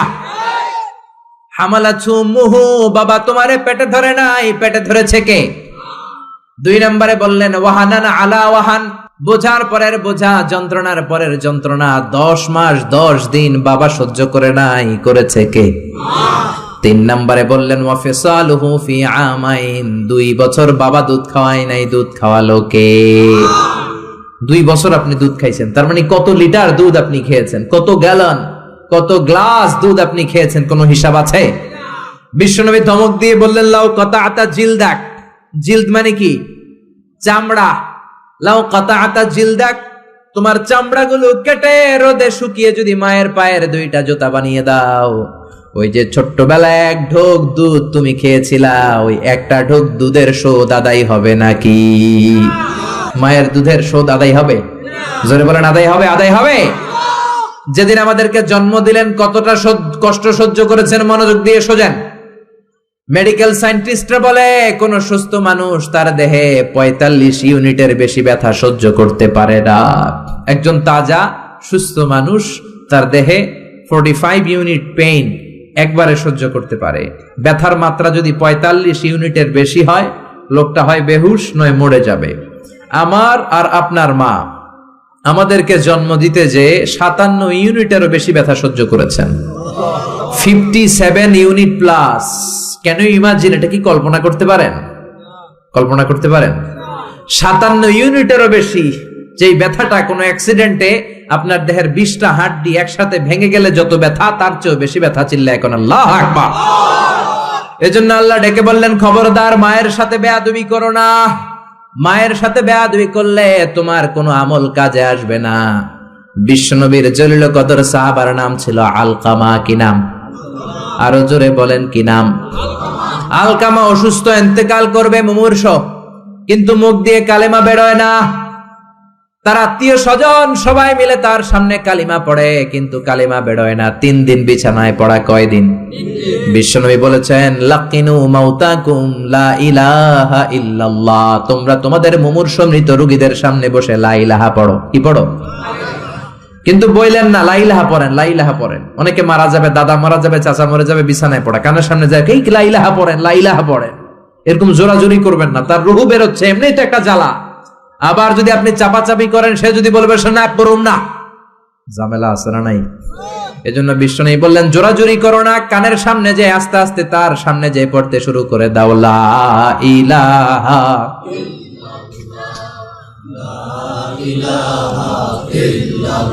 লা ইলাহা ইল্লাল্লাহু মুহাম্মাদুর রাসূলুল্লাহ।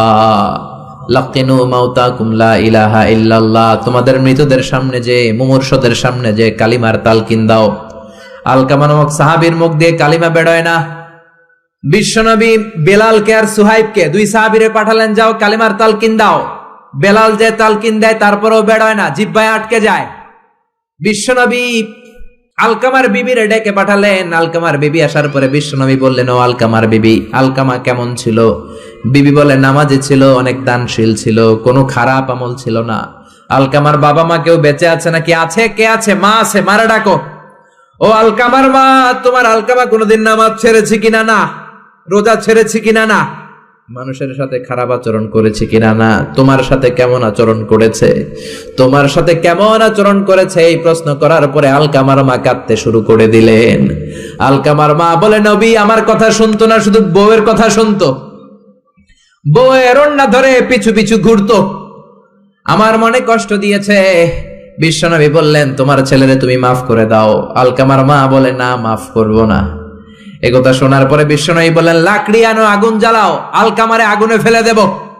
লাকড়ি এনে আগুন জ্বালানোর পর আলকামার মা চিৎকার দিয়ে বিশ্বনবীর পায়ে পড়ে যায়। বিশ্বনবীর ডেকে বলে, নবী গো, আপনার দুটা পায়ে ধরি, আমার কলিজার টুকরা আলকামারে আগুনে ফেলবেন না।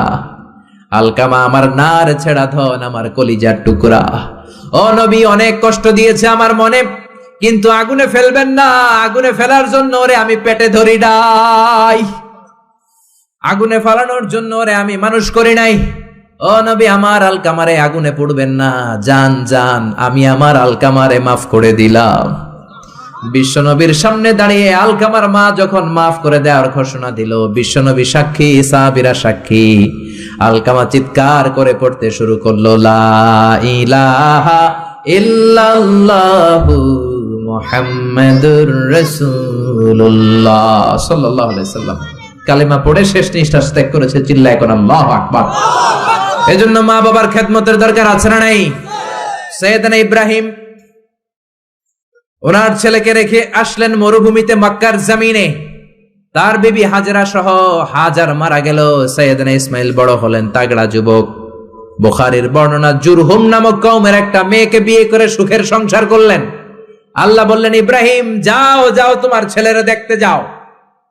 বুখারীর বর্ণনা, সাইয়েদনা ইব্রাহিম ইসমাইলের বাড়িতে দেখা করতে গেলেন, বেড়াতে গেলেন। সাইয়েদনা ইসমাইল বাড়িতে নাই, বনে গিয়েছে শিকার করতে। কি করতে? সব নবীরা নিজ হাতে কামাই করে খেয়েছেন, ঠিক কিনা? শিকার করতে গিয়েছেন। সাইয়েদনা ইব্রাহিম দরজার পাশ থেকে সালাম দিলেন, আসসালামু আলাইকুম। ভেতর থেকে কর্কশ কণ্ঠে, ঝাঁঝালো কণ্ঠে, রাগ মাখা কণ্ঠে একটা মেয়ে উত্তর দেওয়া, আলাইকুমুস সালাম। সাইয়েদনা ইব্রাহিম বললেন, কাইফা হালুকি ইয়া উম্মি, ও মা তুমি কেমন আছো? মেয়েটা ভিতর থেকে বলে, বেশি ভালো নাই। দিনকাল কেমন চলে? কয় সুবিধার না। খাওয়া দাওয়া হয়নি? কয় না, হয় না। আমনে কেডা? সাইয়েদনা ইব্রাহিম বলে, আমারে চিনবা না? ইদা জাআ যাওজুকি মিনাল গাবা, তোমার স্বামী যখন বন থেকে ফিরবে, ফাকরাই আলাইহিস সালাম, তোমার স্বামীর একটা সালাম দিবা। ও মুরিহিয়া ইগাইরা আতাবাতা বাবিহি, আর বলবা ঘরের দরজার চৌকাঠ যেন পাল্টে ফেলে। চলে গেলেন। বিকেল বেলা সাইয়েদনা ইসমাইল চলে আসলেন।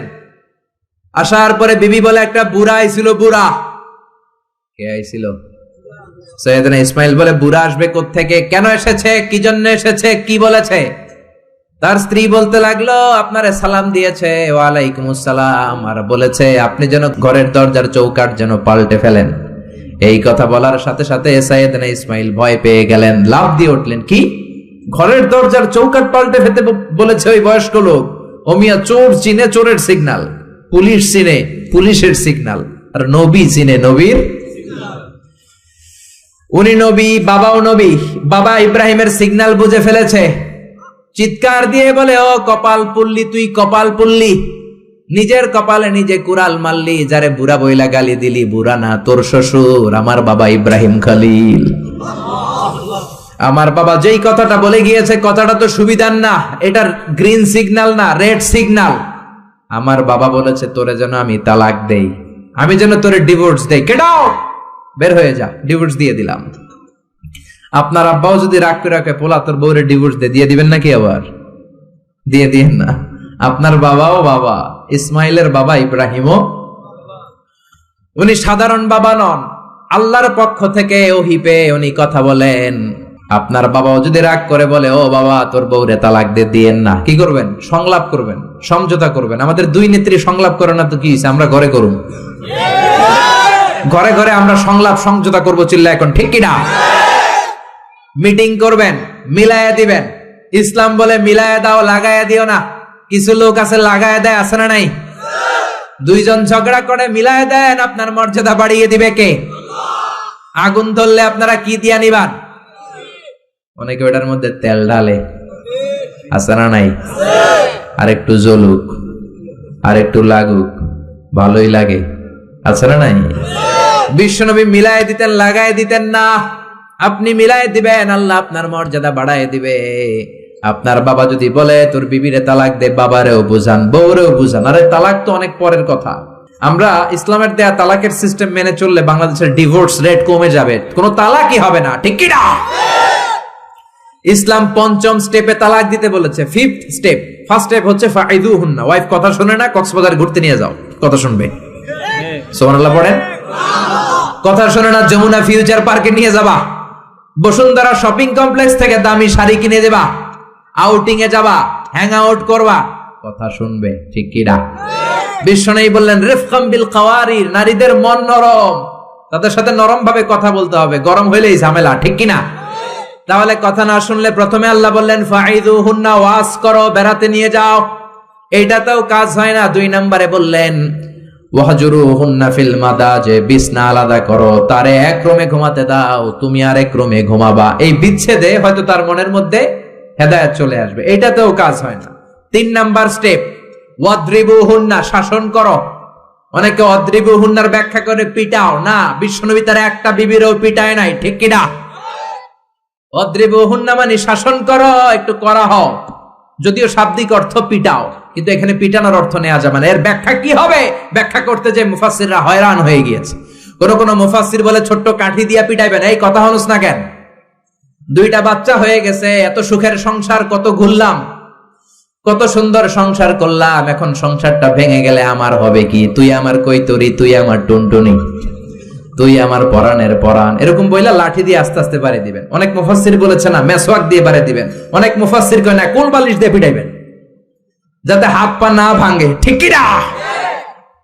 তাহলে ওয়াজ করলেন শোনে না, বিছানা আলাদা করলেন শোনে না, তারপরে তাদেরকে একটু কড়া হন, শাসন করেন, তা তো শোনে না। তারপরে কোরআন বলল ফাবাআসু হাকামাম মিন আহলিহি হাকামাম মিন আহলিহা, শ্বশুর পক্ষের লোকেরা, ওই পক্ষের লোকেরা, মুরব্বীরা বসে মেলমিশ করে দেওয়ার চেষ্টা করবে, তাতেও শোনে না। 4টা শেষ, এরপরে 5ম নাম্বারে তালাক, তাও একবারে 3 তালাক দেওয়া যাবে না। তালাক 2 ধরনের, তালাক সুন্নি, তালাক বিদঈ। একটা হচ্ছে সুন্নতি তালাক, আর একটা হচ্ছে বেদাতি তালাক। বেদাত তালাক মানে রাগের মাথায় একসাথে 3 তালাক, 22 তালাক, এগুলো আছে না নাই? না, এগুলো করা যাবে না। তালাক সুন্নি হচ্ছে আপনার বউয়ের যখন পিরিয়ড হয় না, আপনার বউ ক্লিন পরিচ্ছন্ন, তখন 1 তালাক দিবেন। কারণ ওই তালাক দেওয়ার পরেও তার প্রতি ভালোবাসা জাগলে আবার মেলামেশার সুযোগ আছে না নাই? 1 মাস সুযোগ আছে, ফিরে আনতে পারবেন, কথা শুনে না? 2য় মাসে আবার আরেকটা তালাক দিবেন, আরো 1 মাস সুযোগ, কয় মাস? তারপরে 3য় মাসে যখন আরেক তালাক দিয়ে দিলেন, আত তালাকাল বাইন আল বাইনুনা, কমপ্লিট ডিভোর্স, আর এই বউয়ের কাছে যাওয়া যাবে। এই সিস্টেম একটার পর একটা যদি আপনি মানেন, তালাক হবে, কথা কোন? আরে প্রথম ধাক্কায় কক্সবাজারে গেলেই তো আবার শান্তির সংসার শুরু হয়ে যাবে, ঠিক কি না? এজন্য ধাপে ধাপে, ওমরে ফারুকের জামানায় এক লোক তার স্ত্রীকে 100 তালাক দিছে। বউ এসে বিচার দিছে, আমার জামাই আমার 100 তালাক দিছে। 100 তালাক দিছে, নিয়ে আসো তোমার হাজবেন্ড রে। নিয়ে আসা হলো, কিরে কয় তালাক দিছস? কয় 100। কি লেগে দিছস? দিবি 3টা। দিছস 100টা, কারণ কি? কয় মেজাজ গরম আছিল। ওমরে ফারুক বলে, তারা বিচার করে দিচ্ছে, 3 তালাকে তোর বউ তালাক, বাকি 97 তালাক তোর পিঠের উপরে পড়বে। এরকম নিয়ম যদি বাংলাদেশে থাকে, উল্টা পাল্টা তালাক হবে? জোরে বলে। এজন্য আপনার বাবা, ও বাবা, ইসমাইলের বাবা ইব্রাহিম, সাইয়েদনা ইব্রাহিম বললেন তালাক দাও, ইসমাইল তালাক দিয়ে দিলেন। ঘটনা মনে আছে তো, না ভুলে গেছেন? তালাক দিয়ে দিলেন, নতুন বিয়ে করলেন। 3 বছর পর আবার সাইয়েদনা ইব্রাহিম দেখা করতে আসলেন। আজকেও সাইয়েদনা ইসমাইল বাড়িতে নাই, বনে গিয়েছে শিকার করার জন্য। আজকেও সাইয়েদনা ইব্রাহিম এসে সালাম দিল, আসসালামু আলাইকুম।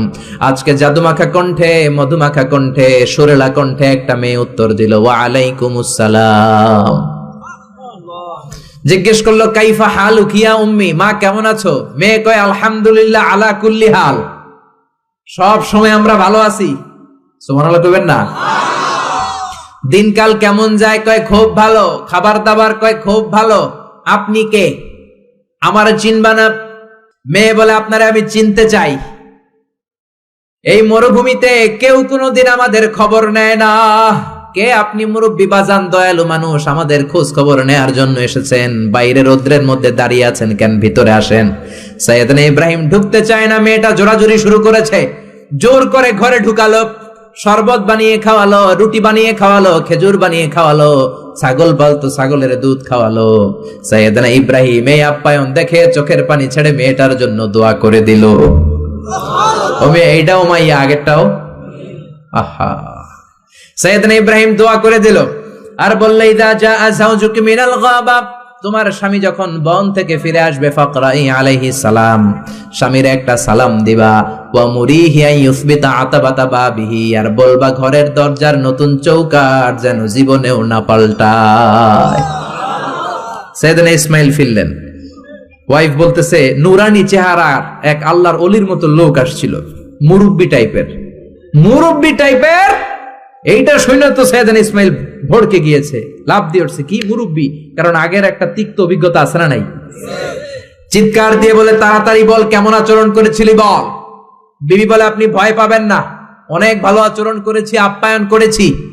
উনিও আমার মাথায় হাত বুলিয়ে দোয়া করেছেন, আপনারে সালাম দিয়েছেন, আর বলেছেন ঘরের দরজার নতুন চৌকাঠটা যেন জীবনেও আপনি না পাল্টান। আদরের চোটে বিবিকে জড়িয়ে ধরলেন, বললেন ও বিবি, তুই তো পরীক্ষায় গোল্ডেন এ প্লাস। কি পাইছস? গোল্ডেন। নুরানি চেহারার যেই লোকটা এসেছিল সাধারণ কোন লোক নয়, তোমার শ্বশুর, আমার বাবা ইব্রাহিম খলিল। আমার বাবা চৌকাঠ বলতে তোকে বুঝিয়েছে আর বোঝাতে চেয়েছে, এই যে তোরে আমি বিয়ে করেছি, জীবনেও যেন তোরে তালাক না দেই। তোর হাতটা যে দুনিয়াতে আমি ধরেছি, তোর হাত ধরেই যেন দুজনে জান্নাতে ঢুকে যায়। এজন্য বাবা মার দোয়ার দরকার আছে না নাই? নিতে রাজি আছেন তো? আছেন। আপনি যত বড় আল্লাহর ওলি হন, বাবা মা বদদোয়া দিয়ে দিলে সব শেষ, দুনিয়াও শেষ, আখিরাতও আমও শেষ। সালাও। সাইয়েদনা মুসা আলাইহিস সালাম আল্লাহর ডেকে বললেন, আল্লাহ, ও আল্লাহ, জানতে চাই কিয়ামতে আমার সাথী হবে কে জান্নাতে? আল্লাহ বললেন, সাহিবুকা ফিল জান্নাতি জাজ্জার, কিয়ামতের দিন বিচারের শেষে তোমার সাথী হবে একজন কসাই। কে হবে? শুনে মুসা আলাইহিস সালাম খুব আপসেট। কিরে, আমি নবী মানুষ, পৃথিবীতে 5 জন নবী সেরা, এর মধ্যে আমি একজন। 4 জনের সেরা কিতাব দিয়েছে, ওইটাও আমারে দিছে। সরাসরি আমার সাথে আল্লাহ কথা বলতো আর জান্নাতে রাখবে কসাইয়ের লগে। ঘটনাটা কি? আল্লাহরে বললেন, আল্লাহ কি আমল ওই কসাইয়ের, কেন কসাই যাবে? আল্লাহ বললেন, মুসা যাও নিজের চোখে দেখে নাও কি আমল করেছে ওই কসাই। সাইয়েদনা মুসা কসাইয়ের দোকানে যেয়ে দেখলেন না, স্পেশাল কোনো আমল নাই, খালি গোশত কোপায়। কি কোপায়? সারাদিন গোশত কোপানোর পর বিকেল বেলা সুন্দর একটা গোশতের টুকরা প্যাকিং করে বাড়ির দিকে রওনা। সাইয়েদনা মুসা আলাইহিস সালাম পিছনে রওনা। বাড়িতে যাওয়ার পরে সাইয়েদনা মুসা আলাইহিস সালাম তার দরে নক করতে শুরু করলো দরজায়। দরজা খোলার পরে ছদ্মবেশে সাইয়েদনা মুসা বলে, আমি একজন মুসাফির, আজকে রাতটা যদি আপনি থাকতে দেন বড্ড ভালো হয়। কসাই বলে, আহলান সাহালান মারহাবান তৈয়বান, আসেন মিয়া, বসেন, এই ঘরে বসেন, পাশের ঘরে আমার একটু কাজ আছে। পাশের ঘরে কসাই ঢুকে মাচা থেকে একটা বৃদ্ধা মহিলাকে নামিয়ে নিজ হাতে গোসল করিয়ে, টাওয়াল দিয়ে হাত পা মুছে দিয়ে, নিজ হাতে গরুর গোশত রান্না করে, নিজ হাতে রুটি বানিয়ে ওই মহিলার মুখের মধ্যে রুটি আর গোশত তুলে দিতে লাগলেন। বৃদ্ধা মহিলা রুটি খেতে খেতে চোখের পানি ছাড়ে আর মুচকি হাসে। খাওয়ার পরে মহিলা 2 হাত তুলে আল্লাহর কাছে দোয়া করে। মহিলারে খাওয়ানোর পরে বাটির মধ্যে রুটি আর গোশত এনে কসাই বলে, ও ভাই মুসাফির, আপনার রাতের খাবার খান, রাতের খাবার খেয়ে আপনি ঘুমিয়ে যান, সকালে যাবেন আপনি আপনার পথে, আমি যাব আমার দোকানে। সাইয়েদনা মুসা বলেন, পরে খাবো, আগে বলো বৃদ্ধা মহিলাটাকে। কসাই বলে, এই মহিলাটা ছাড়া দুনিয়ায় আমার আর কেউ নাই, আমি ছাড়াও এই মহিলাটার আর কেউ নাই। এই মহিলাটার কেউ নাই, এই মহিলাটা হলো আমার জনম দুঃখিনী মা। মা ছাড়া আমার পৃথিবীতে আর কেউ নাই, আমি ছাড়াও আমার মায়ের আর কেউ নাই। প্রতিদিন গোশত কেটে ভালো একটা গোশতের টুকরা এনে আমার মারে আমি খাওয়াই, নিজ হাতে গোসল করাই, মার গা টাওয়াল দিয়ে মুছে দেই, রুটি বানিয়ে গোশত রান্না করে মায়ের মুখে খাবার তুলে দেয়। আমার মা দোয়া করে। সাইয়েদনা মুসা বললেন, পাশের রুম থেকে তোমার মা কি দোয়া করেছে? বীর বীর বীর বীর করে একটা শব্দ কানে আসলো, অস্পষ্ট আওয়াজ। কি বলেছে আমি বুঝি নাই, কি দোয়া করেছে তোমার মা বলো। কসাই বলে, গত 20 বছর যাবত আমার মা একটা পাগলা দোয়া করে, আমি জানি কোনোদিন এই দোয়া কবুল হবে না। সাইয়েদনা মুসা বললেন, আরে ভাই বলোই না, কি দোয়া? কসাই বলে, আমার মা আমার উপর খুশি হয়ে প্রতিদিন খাওয়ার পরে হাত তুলে আঁচল পেতে আল্লাহর ডেকে বলে, আল্লাহ আল্লাহুম্মা জাআল ইবনি জালিসা মুসা ইয়াউমাল কিয়ামা। ও আল্লাহ, শুনেছি এই জামানার বনি ইসরাইলের সবচেয়ে বড় পয়গম্বর মুসা কালিম, উনি নাকি সবচেয়ে বড় নবী। আমার ছেলের খেদমতে আমি এত খুশি, আমার ছেলের উপরে এত সন্তুষ্ট আমি আমার ছেলের জন্য দোয়া করলাম। এই জামানার বড় পয়গম্বর মুসা যখন কিয়ামতের দিন বিচার শেষে জান্নাতে যাবে, আমার কসাই ছেলেরে তুমি ওই নবী মুসার সাথে জান্নাতে ঢুকাইয়া দিবা। কবুল করে নিছে কে? আল্লাহ। মুসা আলাইহিস সালাম মনে মনে বললেন, আরে কানেকশন তো এই জায়গায়, কানেকশন তো আসল জায়গায়।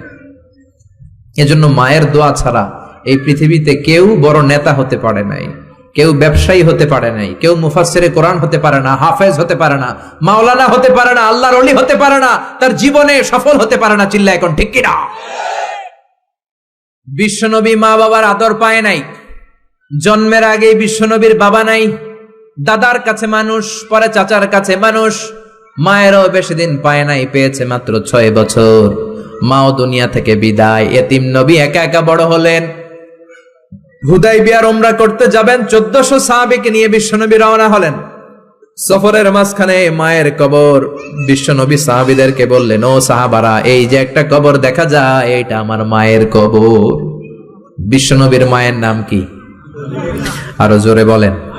তোরা দেখে যা আমিনা মায়ের কোলে, মধু পূর্ণিমারি সেথা চাঁদ দোলে, যেন উষার কোলে রাঙা রবি দোলে।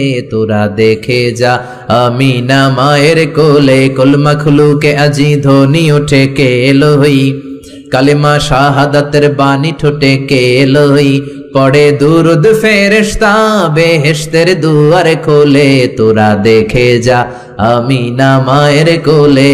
আল্লাহু আকবার। বিশ্বনবী বললেন, চিনো নাকি কবরটা কার? এটা আমার আম্মার কবর। আল্লাহর কাছে অনুমতি পেয়েছি মায়ের কবর জিয়ারত করার, কিন্তু খবরদার খবরদার, তোমরাও জিয়ারত করবা, কিন্তু চোখের পানি ছাড়তে পারবা না, কান্না করতে পারবা না। 1400 সাহাবীকে বিশ্বনবী কান্না করতে নিষেধ করে নিজে মায়ের কবরের সামনে দাঁড়িয়ে ছোট্ট বাচ্চার মতো হাউমাউ করে কান্না জুড়ে দিলে। সাহাবীরা বলে, এত কাঁদতে আমরা বিশ্বনবীর জীবনেও দেখি নাই। বিশ্বনবী নিজেকে সামলে রাখতে পারছেন না, ছোট বাচ্চার মতো হাউমাউ করে কাঁদে। বিশ্বনবীর চোখের পানি দেখে 1400 সাহাবাও কান্না জুড়ে দিল। বিশ্বনবী সাহাবীদের দিকে তাকিয়ে ধমক দিয়ে বলে, তোমরা কাঁদো কেন? আমি না বলেছি কাঁদবা না? সাহাবারা বলে, নবী গো, আপনারে আমরা আমাদের কলিজার চাইতে বেশি ভালোবাসি। আপনার চোখ দিয়ে কোনো কারণে পানি নামতে দেখলে আমরা আমাদের দুটি চোখ শুকনা রাখতে পারি না, আমাদের চোখ দিয়েও পানি চলে আসে। বিশ্বনবী বললেন, আদ্রাকাতনি রাহমাতুহা ফাবাকাইতু। আমার মা যে আমারে ছোটবেলা আদর করেছে, ওই আদরের স্মৃতি আমার মনে পড়েছে। আমার মা আমেনা আমারে জাইতুনের তেল মালিশ করে দিত সারা গায়ে। আমার গায়ের এমন কোন জায়গা নাই যেই জায়গায় আমার মা আমেনা তার 2টা ঠোঁট দিয়া চুমা দেয় নাই। আমার মা আমারে জামা পরিয়ে দিত, কোলে তুলে আদর করত। ছোটবেলার সেই স্মৃতিগুলো মনে পড়েছে, তাই আমি কাঁদি। তোমরা কাঁদো কেন? সুবহানাল্লাহ কইবেন না?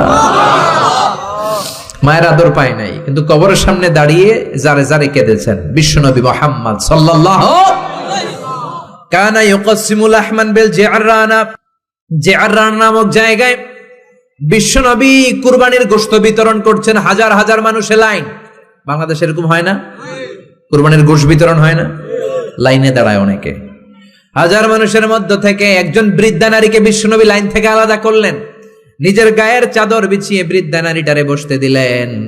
বৃদ্ধা নারীও বিশ্বনবীর সাথে লম্বা আলোচনা করলেন, মাথায় হাত বুলিয়ে দিলেন। বিশ্বনবী দোয়া নিয়ে বৃদ্ধা মহিলারে বড় একটা গোশতের টুকরা দিলেন। সাহাবারা বললেন, ও নবী, জীবনে কোনোদিন নিজের গায়ের চাদর বিছিয়ে দিতে দেখি নাই, কে এই মহিলা আপনার মাথায় হাত বুলিয়ে দেয়? বিশ্বনবী বললেন, বাবা ছাড়া দুনিয়াতে আসলাম, 6 বছর বয়সে মারে হারালাম, মায়ের বুকের দুধ আমার কপালে জোটে নাই। আজকে আমার চাদরের উপরে যেই মহিলাটারে বসালাম, এই মহিলাটা আমার দুধ মা হালিমা। এই মহিলার দুধ খেয়ে আজকে আমি তরতাজা নবী মুহাম্মদ সাল্লাল্লাহু। এজন্য মা বাবার খেদমতের দরকার আছে না নাই? আল্লাহর ফয়সালা কয়টা? জোরে বলেন। 1 নম্বরে ইবাদত হবে একজনের, তিনি কে? 2 নম্বরে খেদমত হবে কার? দোয়া নিবেন কার কাছ থেকে? জোরে বলেন, কার থেকে? এজন্য বাবা মার খেদমত করবেন, বাবা মার কাছ থেকে দোয়া নিবেন। জীবনটারে উজালা করে দিবে কে?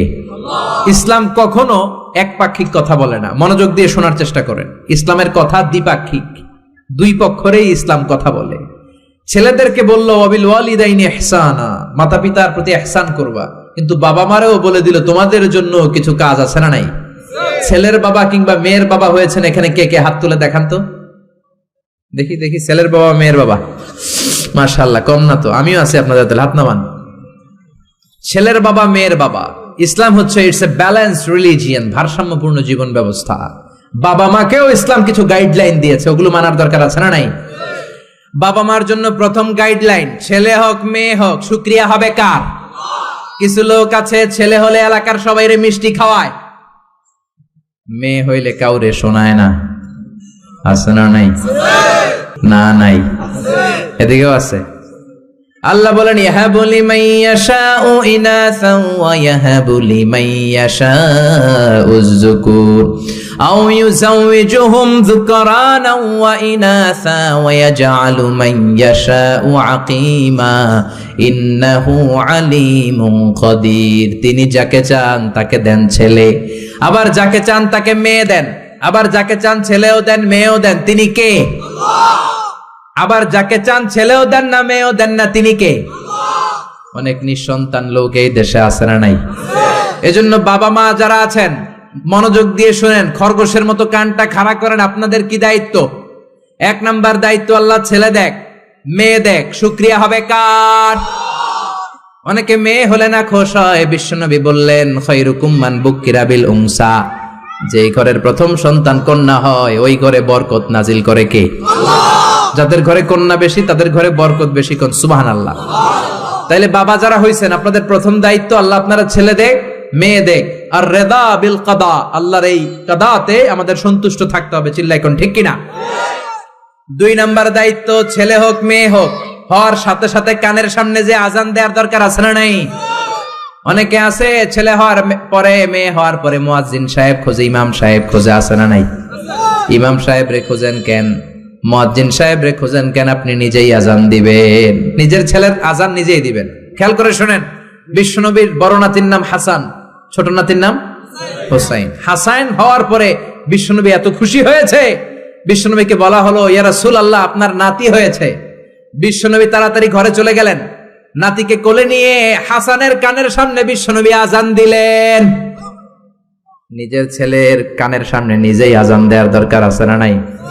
প্রত্যেক মুসলমানের আজান কিভাবে দিতে হয়, একামত কেমন করে দিতে হয় জানার দরকার আছে না নাই? আল্লাহু আকবার, আল্লাহু আকবার, আল্লাহু আকবার, আল্লাহু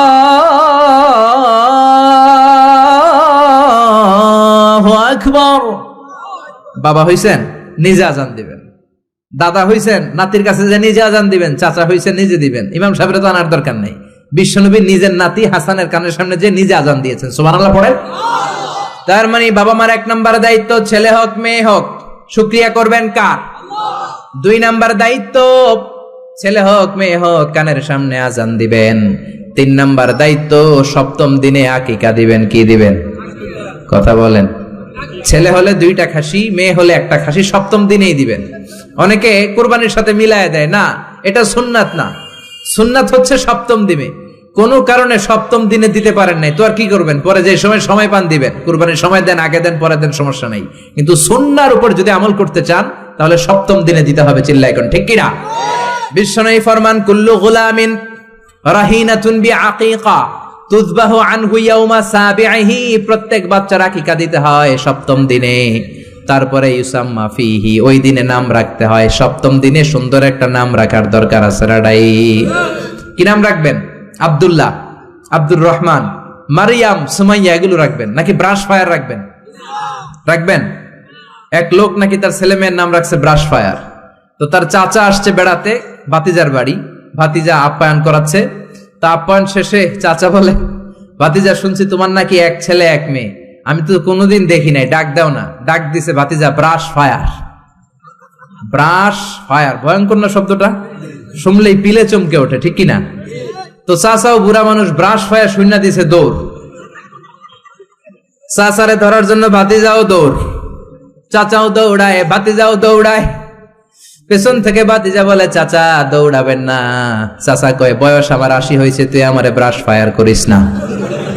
ভাতিজা কয়, চাচা এটা তো ওই ব্রাশ ফায়ার না, আপনি না কইছেন আমার ছেলে মেয়েরা ডাক দিতে, তো আমার ছেলের নাম ব্রাশ রাখছি আর মেয়ের নাম ফায়ার। আমি আমার ছেলে মেয়েদেরকে ডাক দিছি, এরকম নাম রাখা যাবে? তার মানে সপ্তম দিনে আকিকা দিবেন। ইউসাম্মা ফিহি, সপ্তম দিনে নাম। ওয়া ইউহলাকু রাসুহু, মাথা হলক করবেন। ছোট্ট বাচ্চা 7 দিনে দেখবেন মাথার মধ্যে ছোট্ট ছোট্ট কিছু পশম আর চুল আছে না নাই, এগুলো ফেলে দিবেন। সুন্দর একটা নাম রাখবেন, ওই দিনে আকিকা দিবেন। ছেলের জীবনে বরকত ঢুকাইয়া দিবে কে? তারপরে 5 নাম্বার দায়িত্ব, ওয়াল ওয়ালিদাতু ইউরদি'না আওলাদাহুন্না হাওলাইনি কামিলাইনি লিমান আরাদা আই ইউতিম্মার রাদাআ। ছেলে হোক মেয়ে হোক 2 বছর দুধ খাওয়ানোর দরকার আছে না নাই? টানা 2 বছর দুধ খাওয়াবেন। অনেক মা আছে ছেলে মেয়েরে দুধ খাওয়াতে চায় না, ফিডার খাওয়ায়। কি খাওয়ায়? তো এই জন্যই তো আপনি বুড়া হইলে আপনারে বৃদ্ধাশ্রমে রেখে আসবে, কারণ কষ্ট তো আপনি সহ্য করেন নাই, ঠিক কিনা? অনেক মা আছে ডানু খাওয়ায়, ডানু ল্যাকটোজেন খাওয়ায়, ফিডার খাওয়ায়, বডি ফিটনেস নষ্ট হয়ে যাবে এই জন্য। আছে না নাই? আপনার জন্য বৃদ্ধাশ্রম ওয়েট করছে। Old home is waiting for you. অপেক্ষা করেন, বয়স যখন 60-এর কোঠায় পৌঁছে যাবে আপনার আবাসস্থল হয়ে যাবে বৃদ্ধাশ্রম, ঠিক কিনা?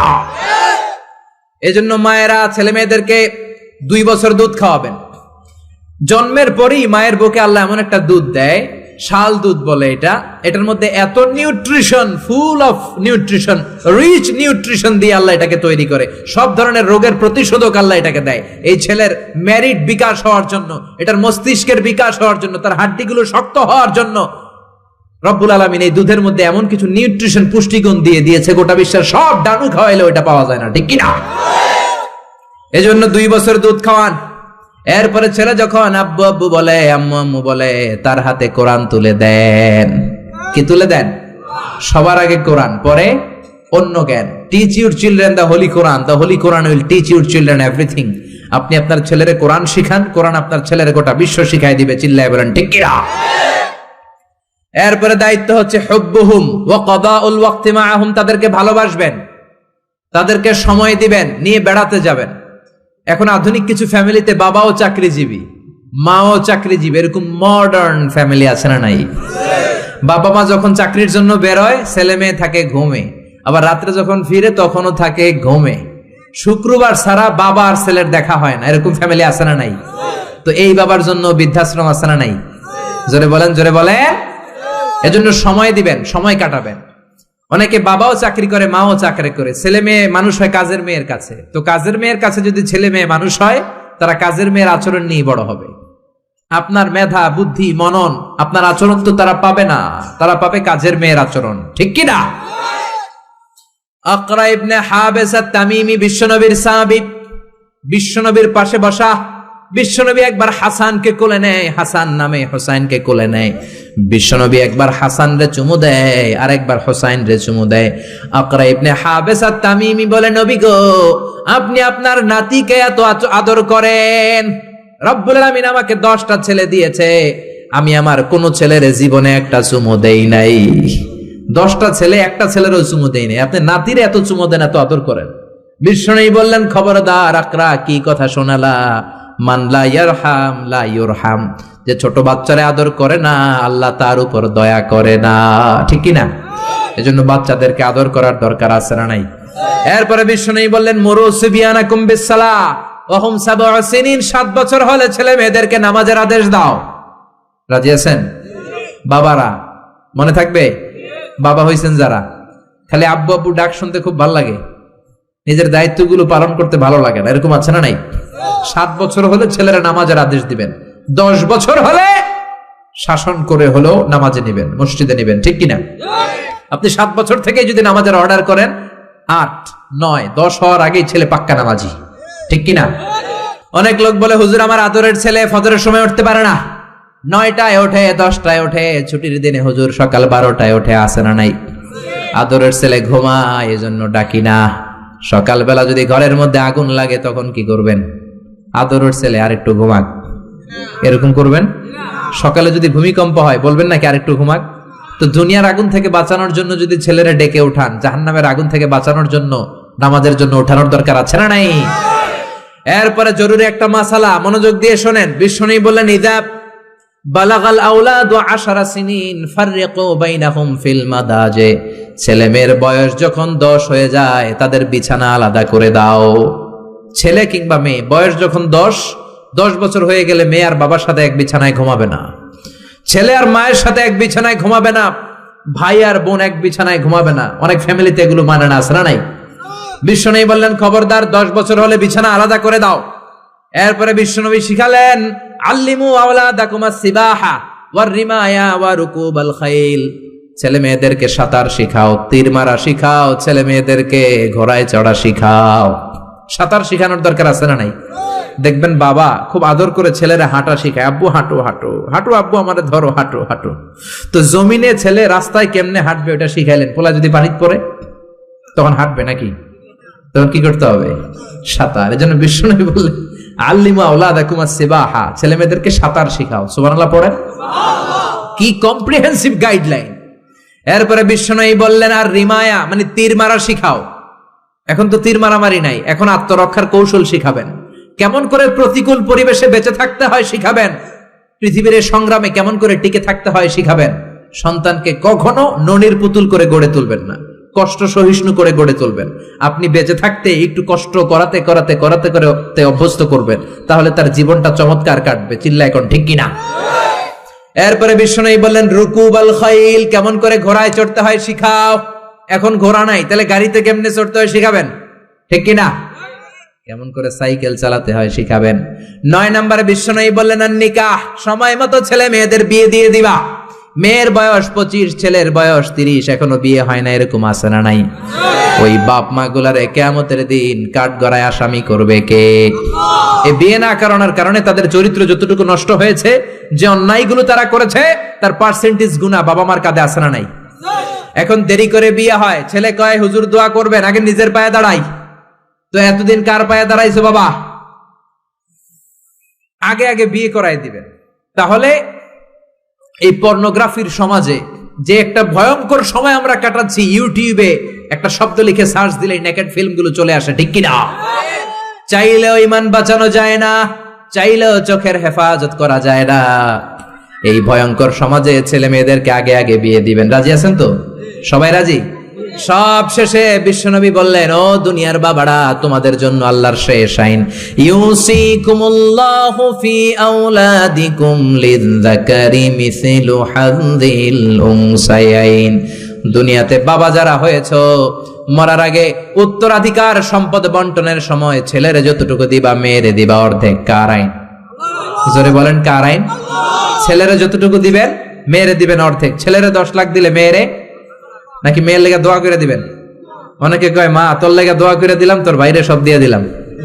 তো দোয়া তো আপনি করবেনই, দোয়া ছেলের জন্যও করবেন, মেয়ের জন্যও করবেন, কিন্তু যে যেটার প্রাপ্য তাকে ওইটা দিবেন। রাজি আছেন তো? তাহলে আমরা বাবা মার কাছে দোয়া চাইবো, তাদের খেদমত করবো। আমাদের জীবনকে উজালা করে দিবে কে?